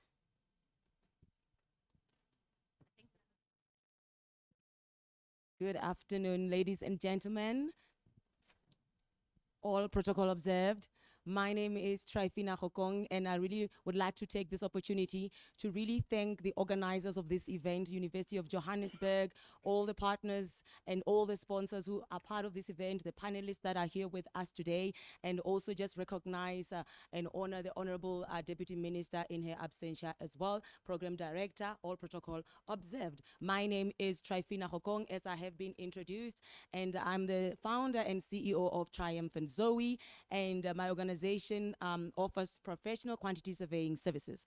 So in the interest of time, I would just like to please ask that each one of our panelists quickly introduce themselves before we delve into the discussions. We can start from my right. Good afternoon, everyone. My name is Jeffrey Mahachi, and I'm a director for Sustainable Materials and Construction Technologies Research Center at the University of Johannesburg. Good afternoon, everyone. My name is Tebogo Malaka. I'm the CEO of Independent Development Trust, which is an entity of the Public Works, and we deal with infrastructure development. Thank you. Good afternoon, colleagues. So I'm Titi Bogutwala. So I'm currently down there, so in the Xhosa Land, East London. So started in January. So I'm the ED for the Faculty of Engineering, Built Environment and Information Technology. So that's what I'm tasked to do, to build a new faculty. Good afternoon, I'm Malusi Shezi, the CEO of Construction Education and Training Authority. We're responsible for the skills for the construction industry. Okay, thank you very much, to all our panelists. So in this particular panel discussion, we're actually going to be looking at the innovations that have shaped our South African construction industry, as well as look at the actual education within the built environment and the skills development that we have, and then look also at the public sector service delivery. So because now, we don't have a lot of time, I really would like us to delve into these discussions as quickly as possible and try to also be brief in our responses. So just the first one, I'm going to be looking at the innovation itself and just reflecting, on the past 30 years of democracy in South Africa. I'd like actually Prof. Mahaki to please listen in for this question in terms of the innovation. What are the actual transformative innovations in this construction industry that have positively shaped our country's infrastructure development as well as the urbanization thereof, and how have they actually impacted on the improvement in project management as well as the improvement in the completion rates of projects? If I may ask Prof. Mahaki. Thank you. Thank you. Good afternoon again, colleagues. I think, thank you for the question. And the first thing that we need to be able to look at is what is innovation, right? In this case, within the context of construction, we are actually looking at the adoption and implementation of new technologies, and could be new processes, new materials that would enhance the efficiency of the construction industry. So one critical aspect is that we are not really talking necessarily only of new technologies, but it could also include methodologies, new methodologies, using conventional materials, for instance, to actually improve the construction processes. So over the years, since 1994, so I think we've seen an introduction of many technologies, and I happen to have been involved in the space of construction innovation over the last 20, 25 years, focusing mainly on construction innovation and having been involved with an organization which is actually called Agroma South Africa, and Agroma is actually responsible for certifying all new innovative products. So when we look into the journey of these technologies, we find that there is and there's been quite a number of technologies that have been certified by Agroma, and I can gladly say that more than 150 technologies are out there in terms of walling systems that have been approved and ready for usage in the industry. However, now when you look at the uptake of those technologies, which technologies have been used? right? There are good examples where we can actually highlight new technologies that have been used. I can highlight, for example, a big project using hempcrete that has been done in Cape Town. It's more than 20-story building. That is actually a new innovation using new materials. But there are also other social infrastructure projects that have actually been used, built using innovative technologies. But then the uptake has not been that great on the other hand. Right, I think the first panel indicated some of those challenges related to finances, some of the challenges related to social acceptability, particularly when you look at it from the housing industry perspective. Right? So social acceptability has been one challenge. The financial institutions not being ready, not being aware of some of these other technologies. So yes, yes and no, good uptake of some of the technologies. But on the other hand, we also have other technologies besides the walling systems technologies, but we are also talking of digitalization, which was also mentioned, BIM. I think the previous CEO of CIDB talked a little bit more about building information modeling. Over the years, again, we've seen quite a good uptake of BIM. It is, if I might actually say through your chair, our condolences for what actually happened at George, but lessons also obtained from that perspective. We can also adopt, we could have adopted and foreseen some of those things there had we used some of those technologies. If we had actually digitalized that project, you could see and foresee some of the challenges that actually happen on a construction before you start actually doing the whole construction process. But I'll pick it up as we go on and give others an opportunity to talk. Thank you very much. You are very right. The actual uptake of the technology is quite key in making sure that you receive those benefits that you are looking to, reduce construction process, timing, and if you're using those walling systems, I believe that they would be able to assist, obviously, the construction time to be lesser rather than the usual period, right? Yes, and let me also just take the privilege of being able to say that as the University of Johannesburg, we've been championing the 3D printing of houses and looking at a typical RDP house or the breaking new ground house, which is typically 40 square meters. We could 3D print it in an equivalent of 8 hours for the walling system. Right? And if you look at such type of technologies, you would be able to actually fast track the delivery in terms of time. The quality is excellent and the cost is also within reason. So I think that such type of technologies can actually enhance the delivery, not only of housing, but social infrastructure in general. Yeah, thank you. Thank you very much.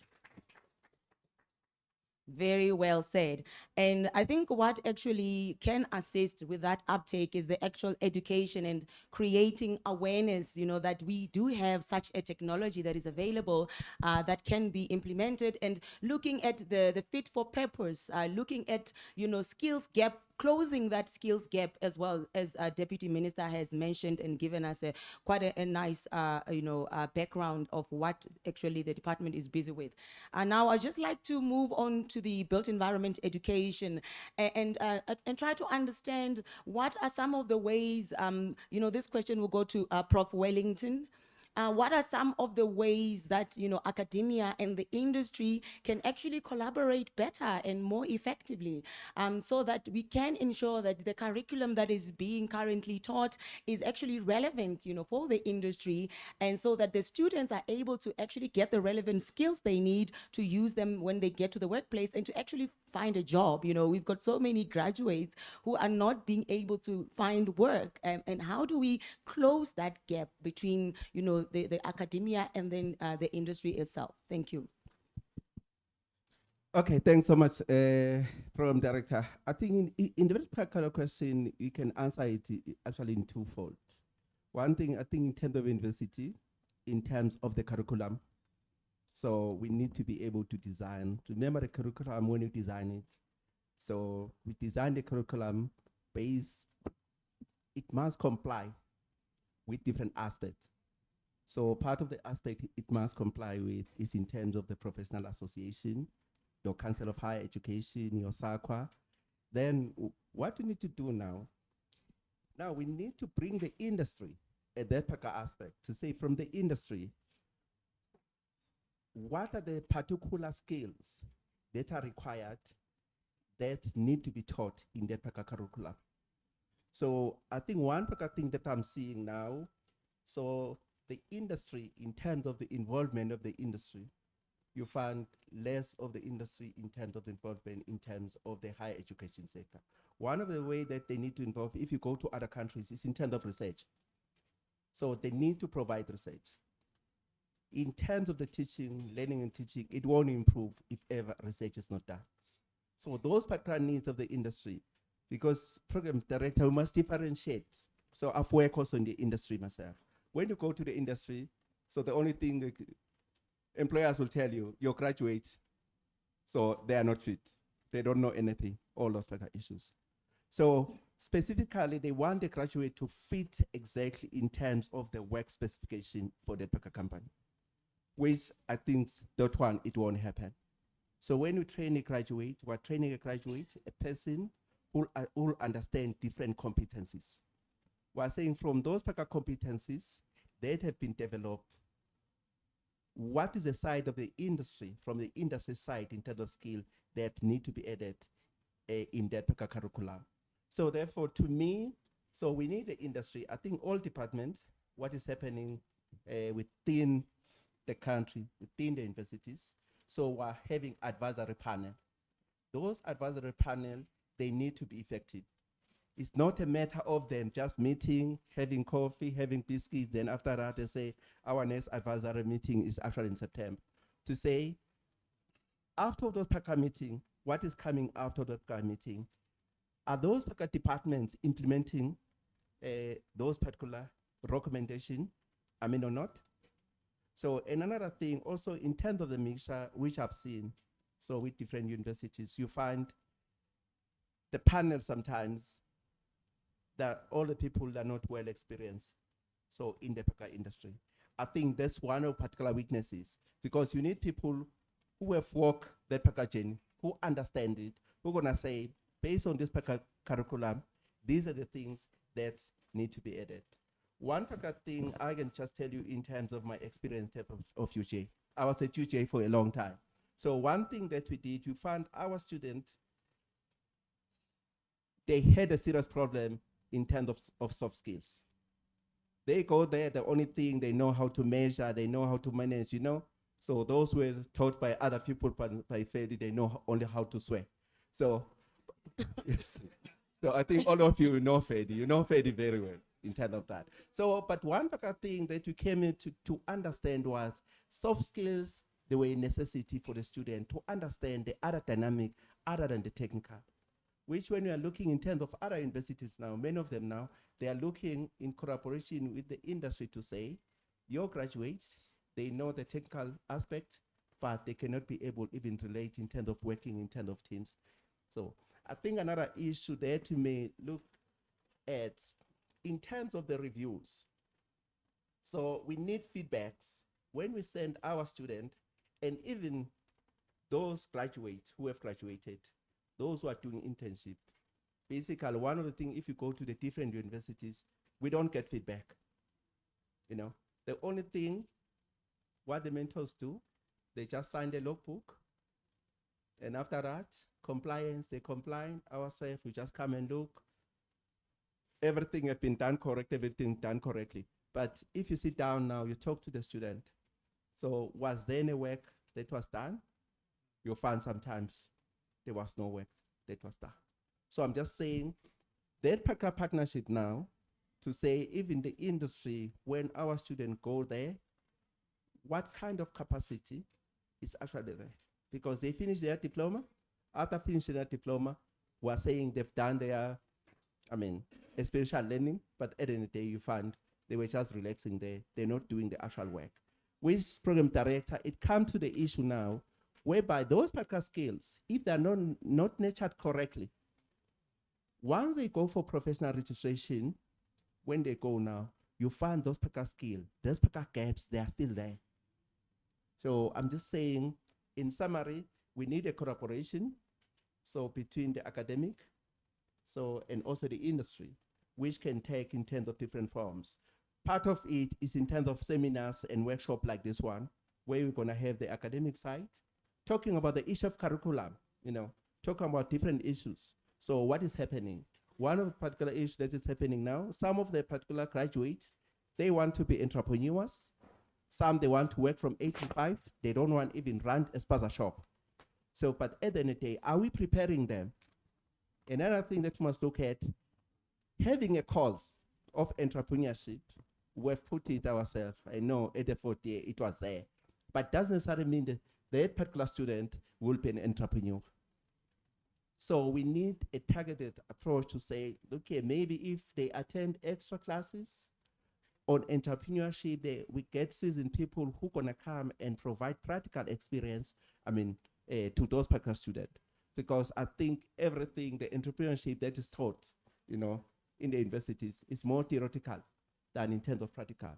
I'm just saying this, it will be a particular contribution also from the industry to come and share the experience so that when the student, they come out of the system, they can be able to choose. Either they want 8 to 5, or they say they want to work 24 hours. You sleep at 3 a.m., by 8 you're attending a meeting. So that's the kind of life of an entrepreneur. So you can tell us more about that. So I'm just saying, those are the critical things that we need to look at. Yeah, thank you very much. I think you have answered that very well. Definitely, there needs to be a lot more engagements between the academic institutions as well as the industry. And like what you're saying, developing the softer skill side also of the, graduates, so that when they do actually get to the work environment, there's that emotional intelligence, the communication skills are there in place, and it's just not more like a theoretical, understanding without the actual implementation and the application at work. So that is so important. And like what you're saying, the feedback that is being provided, when students are doing in-service training, is it the real feedback, or are they just signing off the logbooks? And those things, they do creep up on us when you want to become a professionally registered, individual in whatever capacity you may be in. So some things to consider there, definitely. And talking about skills development as well. And I think entrepreneurship is key. I'm an entrepreneur myself, and I can tell you, for the past 5 years of entrepreneurship, it is not all fun and games. And nowadays, we do have the 2000s, the younger, generations who don't like to stay long in one position in a job. And you talk about experience. So there needs to be a blending of both, where one understands the basics of, okay, how do I become a professionally registered quantity surveyor, project manager, architect, whatever the case might be. Once that experience has been developed, then you work together with the entrepreneurship at the same time concurrently. So you have options, yeah? And so next question will go to Mr. Malusi. What are some of those critical skills shortages that we have in South Africa, especially in the construction industry today? And so what are some of those innovative training methods that can then be employed to bridge these gaps more effectively? As we've had, Deputy Minister has, mentioned quite a bit about the skills pipeline, the skills development strategies, and some of the sustainable developments that they are planning, and to transform the built environment, women being more involved. But what exactly are some of those skills shortages that we can really look into addressing, so that we can be more employable? Actually, we can have more employable youth graduates as they enter the market. Thank you. Thank you, Program Director. I think I made notes on this one. I'm not going to touch on what are the critical and scarce skills, because that is gazetted, it's publicly available, which include your project managers, technicians at different levels. But in terms of our training methods, I think the prof has started to indicate that, for me, they need to integrate the curriculum to fit technological advancement in how you deliver education generally. At this point in time, there are ways that you can expose learners and students to technology whilst they are still doing the theoretical parts of their academic program. So with that, The question is whether the current curriculum that we have now, is it fit for purpose? Is it up to date? Is it preparing the professionals of the future, or is still preparing the professionals that would have operated in the 1980 environment? Prof, you'll answer that. You are closer to it. And also with how we train, we must train for a professional that is well balanced in totality, like the professor was indicating. Like, for instance, you expect that when somebody is a professional or is a PR, they can write you a report that makes sense, that is simple, clear, and straightforward. But you find most people are good technically, but when they need to give you a report, it's something else. The question is the curriculum exposing these people how to write a business report? Because in as much as you are going to be a technical person, but never forget that you are a business person. Business person is not only defined by a person who owns a business. As long as you are involved in a business process, you are a business person. For us also, how we structure the curriculum, the credits, and all the entry requirements, it talks to the issue of articulation, which is very important. As a SETA, for instance, we train our beneficiaries are in the learnerships in the main. The question is, when we look at the track and trace studies, how are they getting absorbed to the job market? Most of them, they find jobs 2 to 4 years after they've completed a learnership. And then the apprentices themselves, which are called artisans, as are well known in that with that terminology, most of them, they are able to find jobs within 12 months. Then the question, when we talk about articulation, with somebody who started at a learnership, once they have 3 to 5 years, they qualify to be RPLs, which is recognition of prior learning. For the artisans, we call it artisans recognition of prior learning. Now I'm talking at elementary and intermediate skills level. Then I'm going to link this, how then it talks to universities and universities of technology. Once that person is RPL, they can be certified as an artisan within 3 years, and we increase the number of artisans in the country. Then for artisans themselves, who may have just got a certificate and a diploma, how do we then have them to advance themselves educationally if they want to one day to become registered professionals?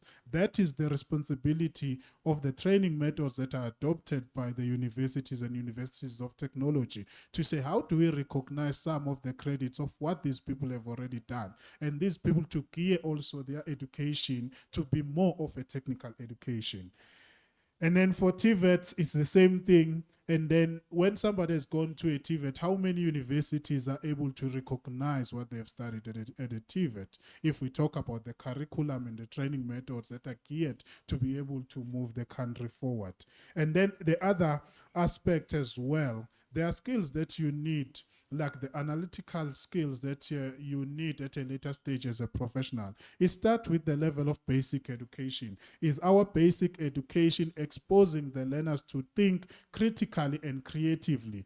In the past, what was called under Bantu education, there was something called handwork or whatever, arts, whatever terminology was used. That thing was preparing people to be technically better than what we have today. If somebody had to build like a house with those sticks and whatever they were using, that was creating creativity. They start to imagine something. And then immediately somebody would be able to say, maybe I can be an architect.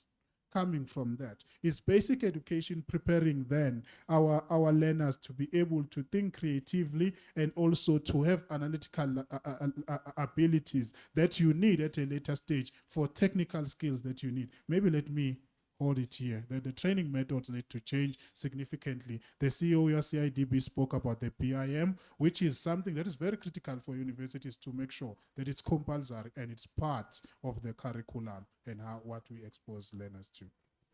Wow, Thank you so much. Very well said. I mean, the training methods are key, like what you said.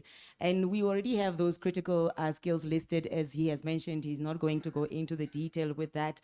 But for ourselves here, when we are present, we really need to start asking ourselves as well, in terms of the future that we want to see. Like he mentioned, if I start as an artisan and I then, progress into becoming an architect, it's that creative thinking that starts, from within a person. And so we really need to consider where we are going as we are talking today, creating the future that we want to see, right?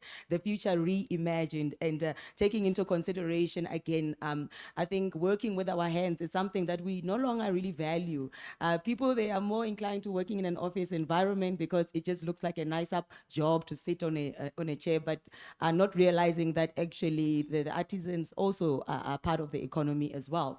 And there's ways of progressing from there. Thank you for that. And talking about skills, I'd like to bring it into the capacity as well now, in terms of service delivery, and in terms of sustainability and resilience as well. So how does then the construction industry really address this sustainability and resilience in the public sector projects to ensure long-term service delivery, is still there effectively?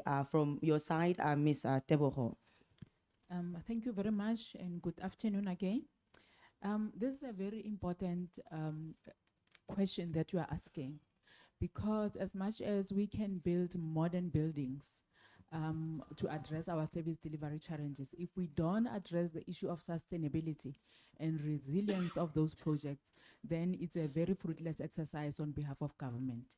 So what we need to do to address that is that we need to look at innovation. We have inclement weather in our country, something that we never experienced before. If you look at KZN and how the weather patterns have changed, it's something else. So we cannot continue building buildings the same way that we did years ago when we have all those challenges. So we need to come up with innovation in terms of how we build our projects. We have partnerships with Agrima SA in terms of new technologies.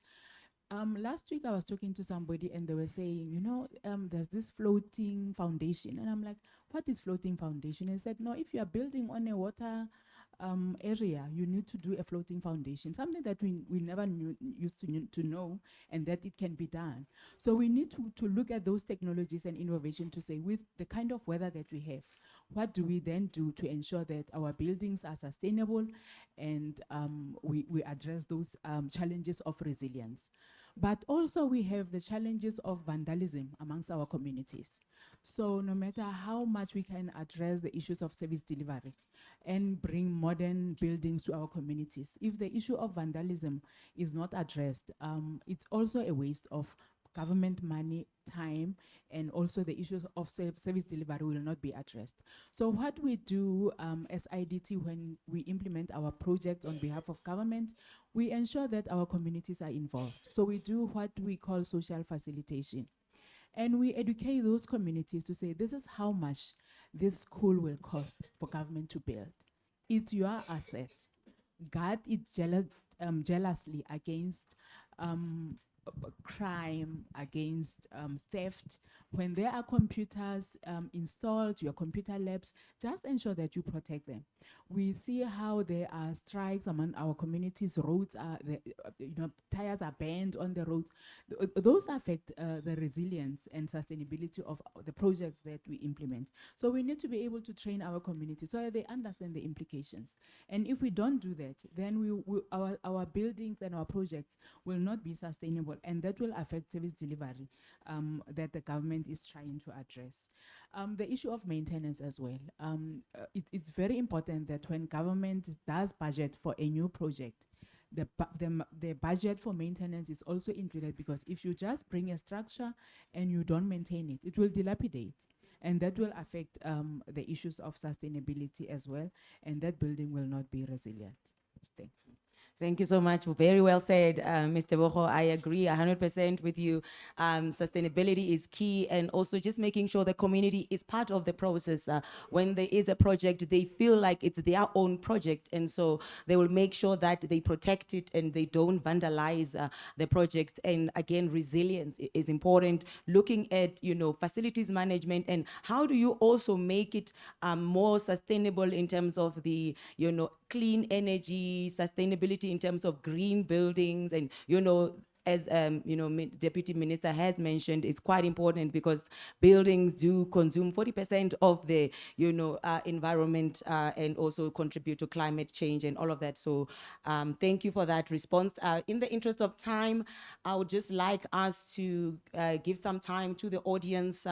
If there are any questions, please, let's take at least maybe 3 questions or so. All right, I see the lady over here, and then there's a gentleman there. Okay, I think you raised your hand first as well. Thank you. So please, when you're asking your question, let's take all the questions together at the same time. Then please mention who you are addressing the question to. Then they will take notes of your questions. Then they will answer after. So for the interest of time, thank you. The lady over here. Yes, thank you. Oh, okay, thank you. Sorry, I had to wait for the mic. My name is Juliet Miabo. I'm from an organization called TEDCOSA. Should I stand? Okay. It's Juliet Miabo. I'm from an organization called TEDCOSA, which stands for Township Economy Development Community of South Africa. Thank you for your input, Putwam. Sorry, I missed the name.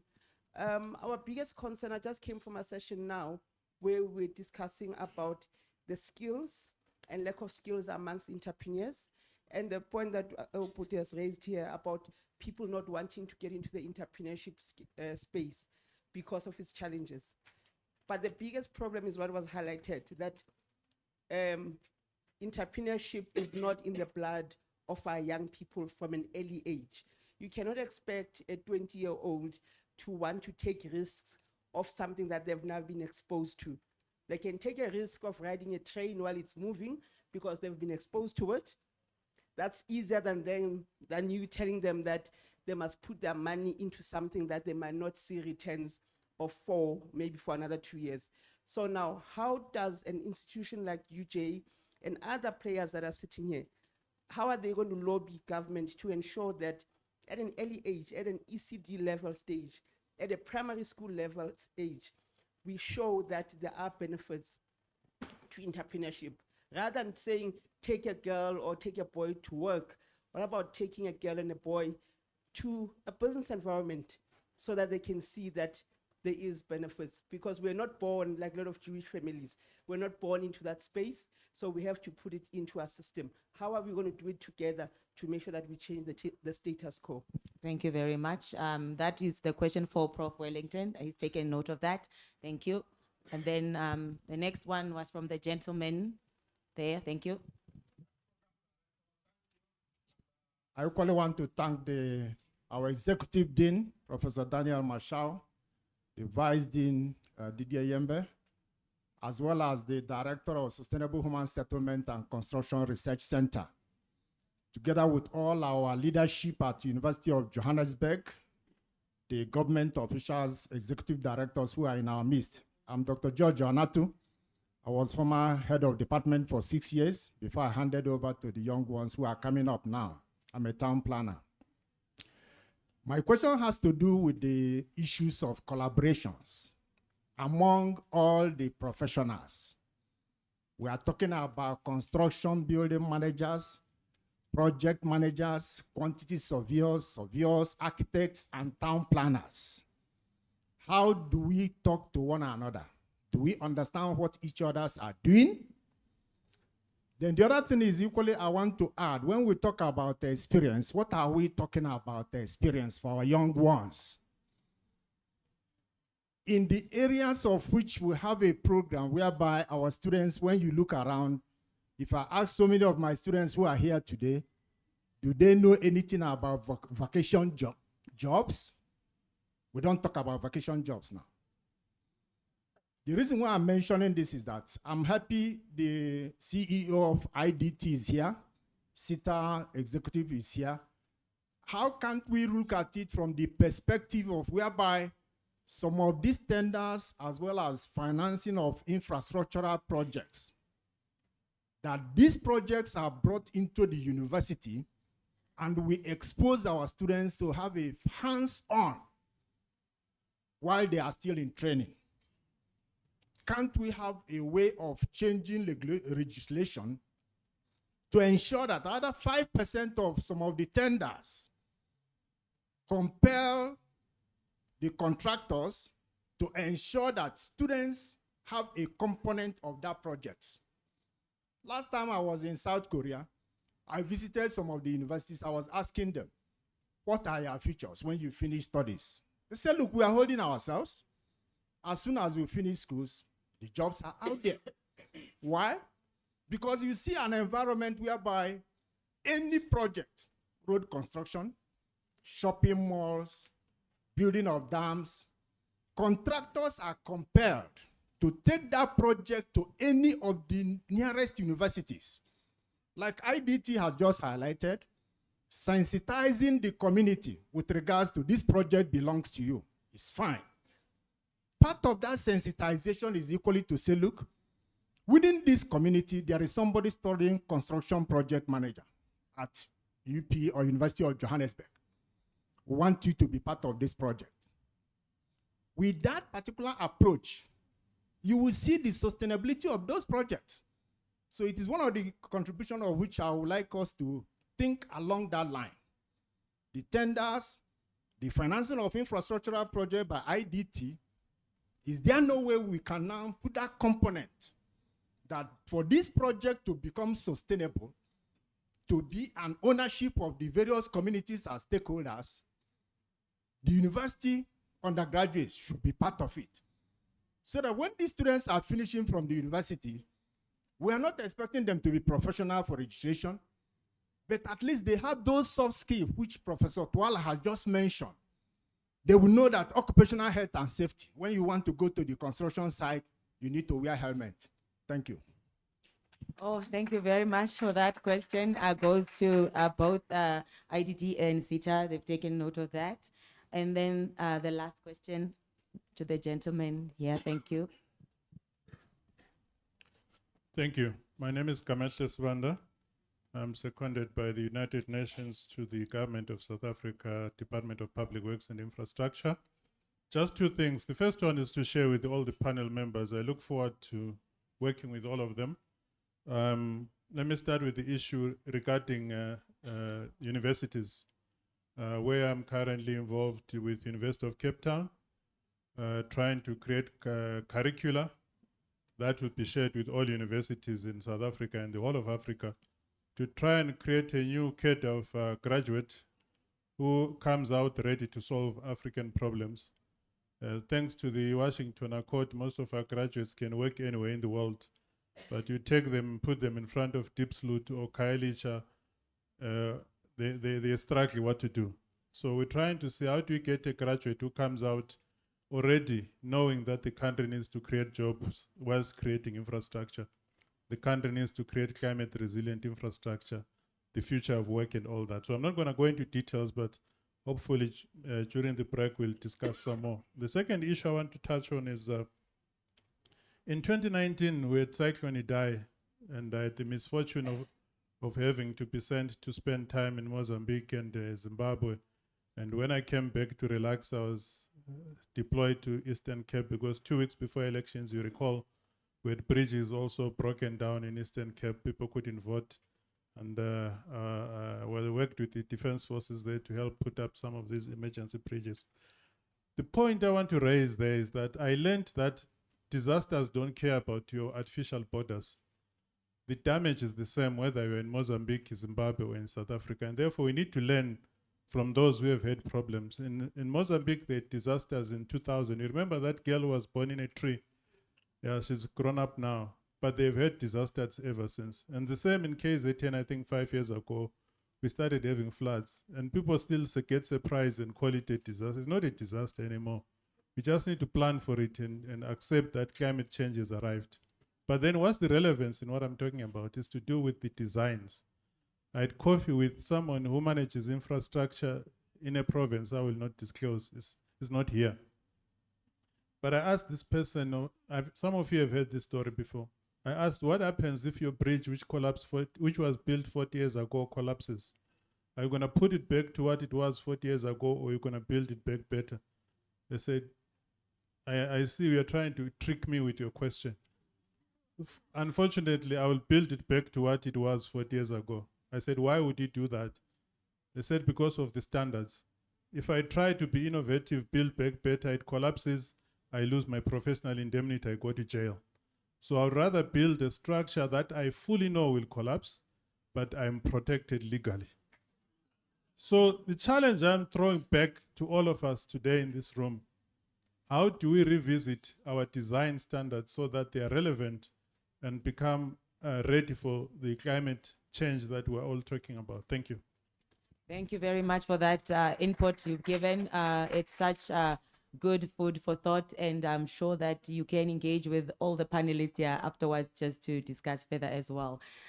So let's just go back to that first question with regards to how do you actually involve entrepreneurship, from an early age, not just, the youth being surprised as they become adults. Thank you. No, I shall thank Program Director. I think on that particular question, so there are so many answers to that question, but I can answer it the other way informally. There's one particular thing if you look in terms of the other cultures, which is not there in the black culture.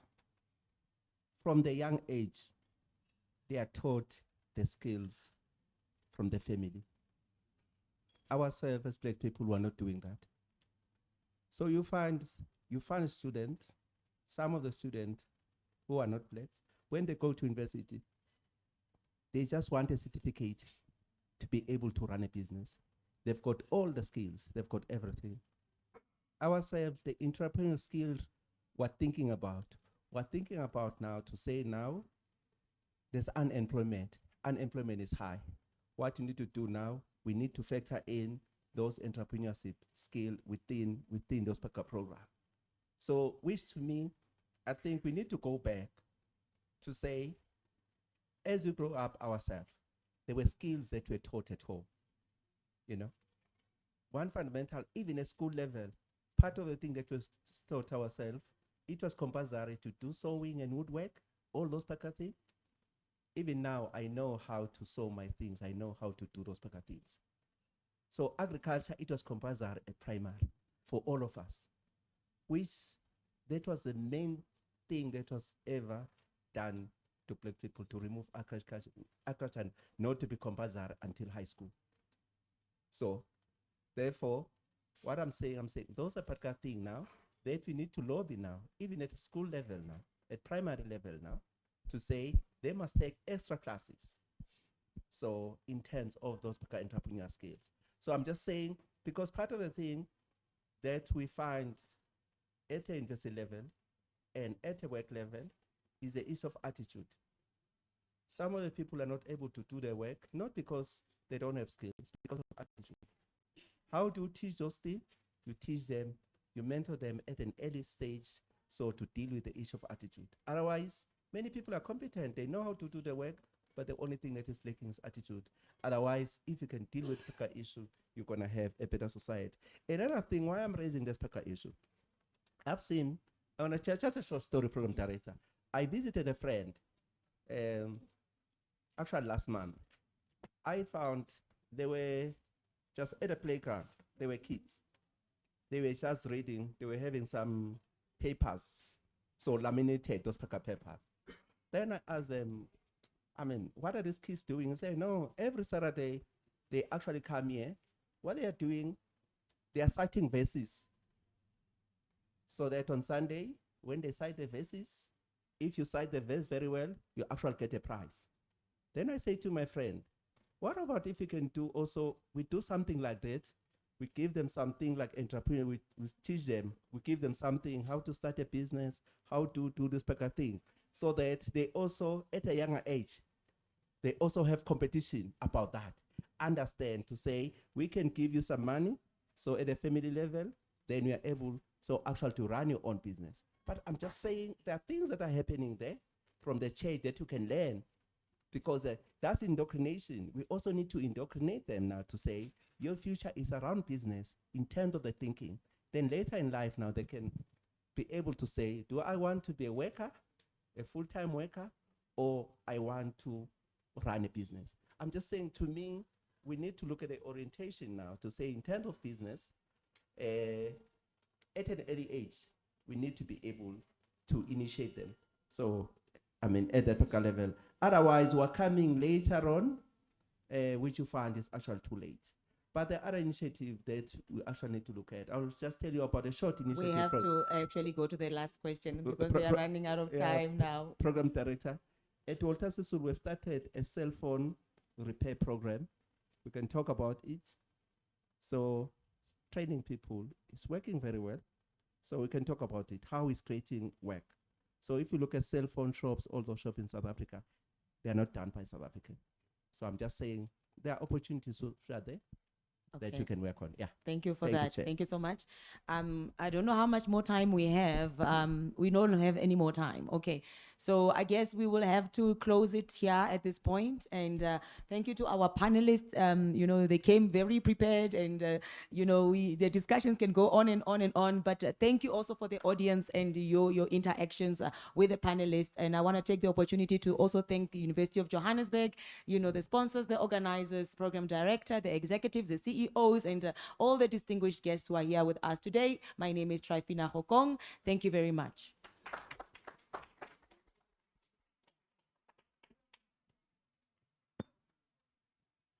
Thank you so much, Trifina. And before everyone just moves away from the stage, we've got Prof again on stage, just to show our appreciation to the guests for their participation in the second panel.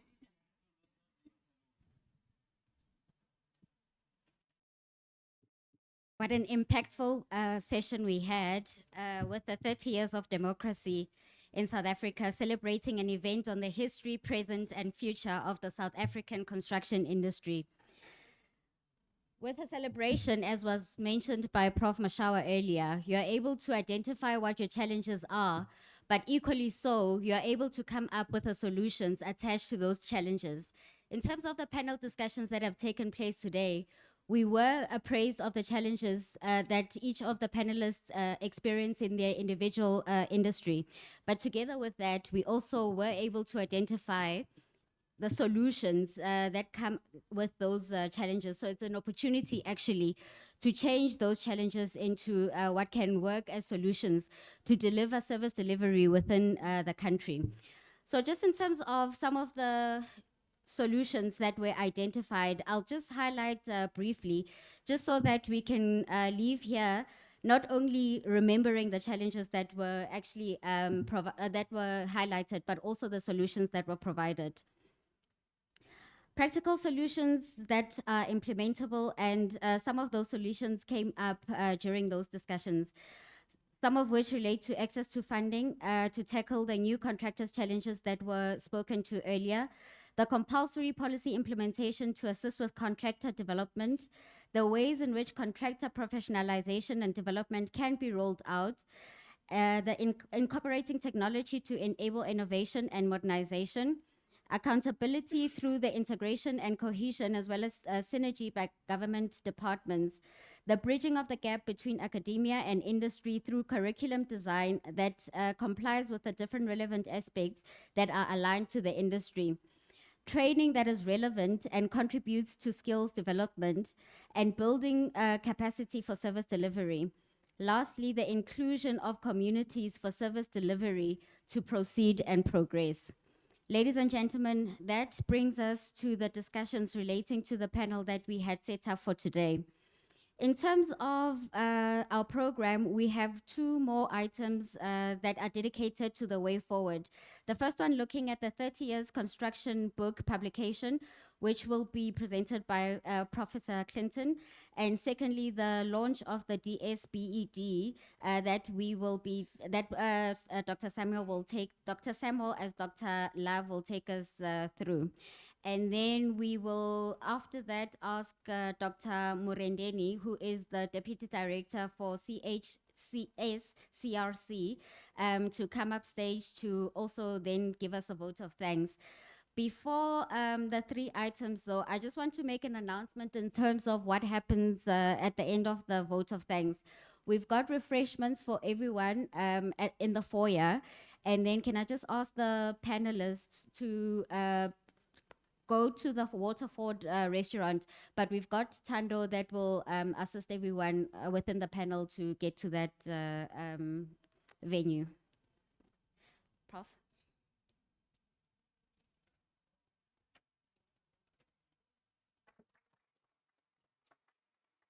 Okay. All right, thank you very much.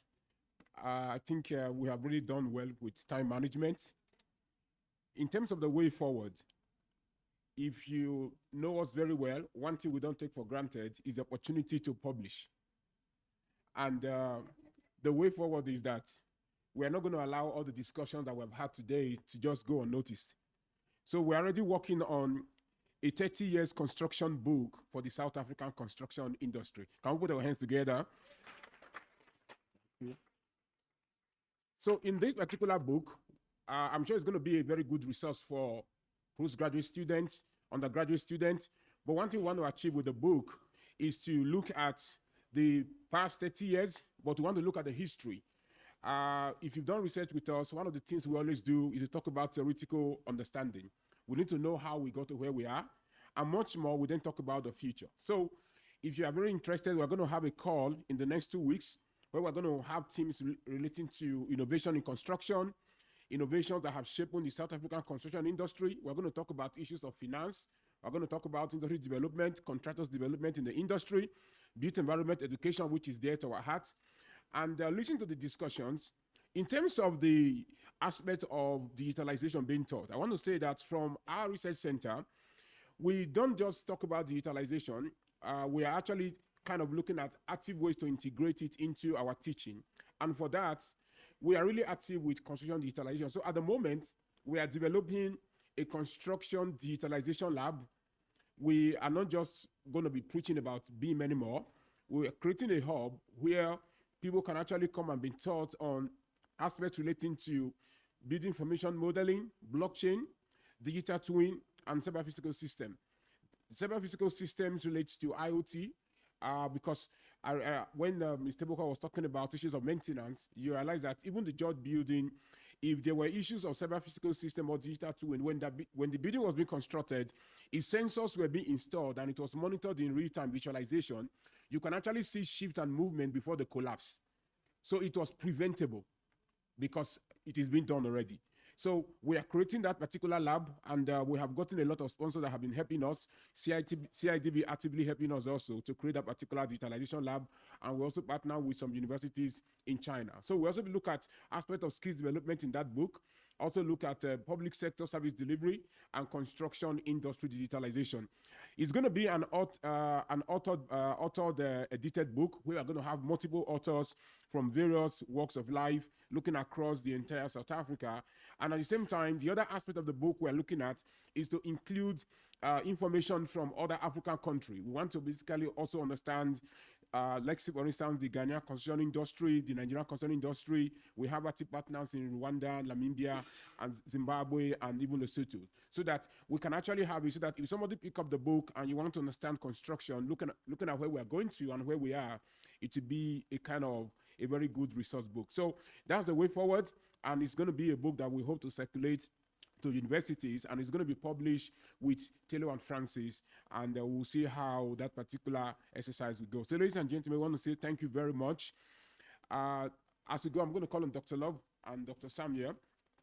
I'm sure most of us are surprised with the other aspects in terms of what we have tried to do.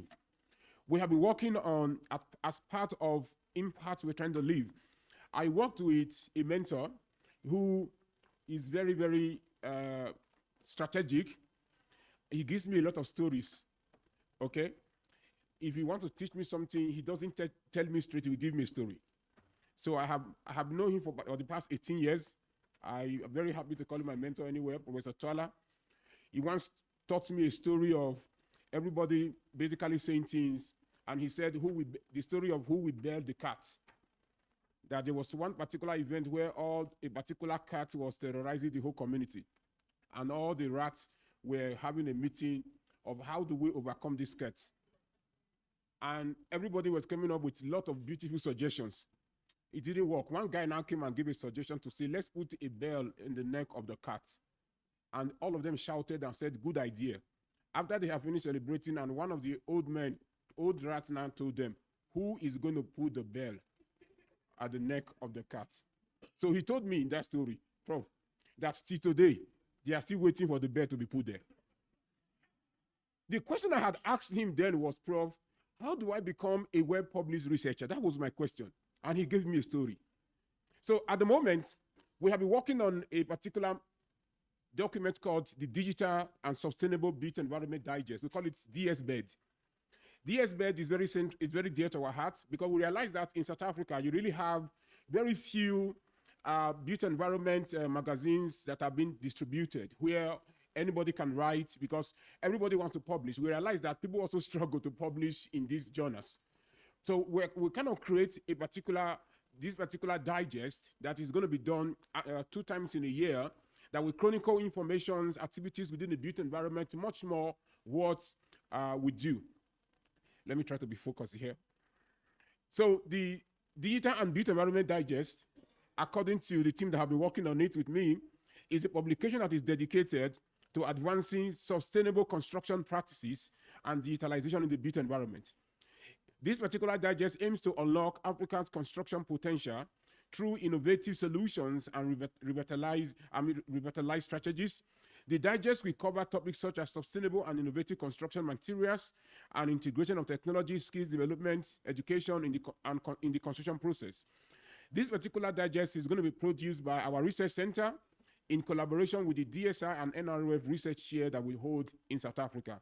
We hope that it's going to serve as a resource for researchers, practitioners, and policymakers committed to promoting sustainable development in the construction. So, ladies and gentlemen, we want to really appreciate you for your time this afternoon. We have very few copies, but it's going to be digital. We're going to have it online. For every one of us that have registered, we're going to send you a copy.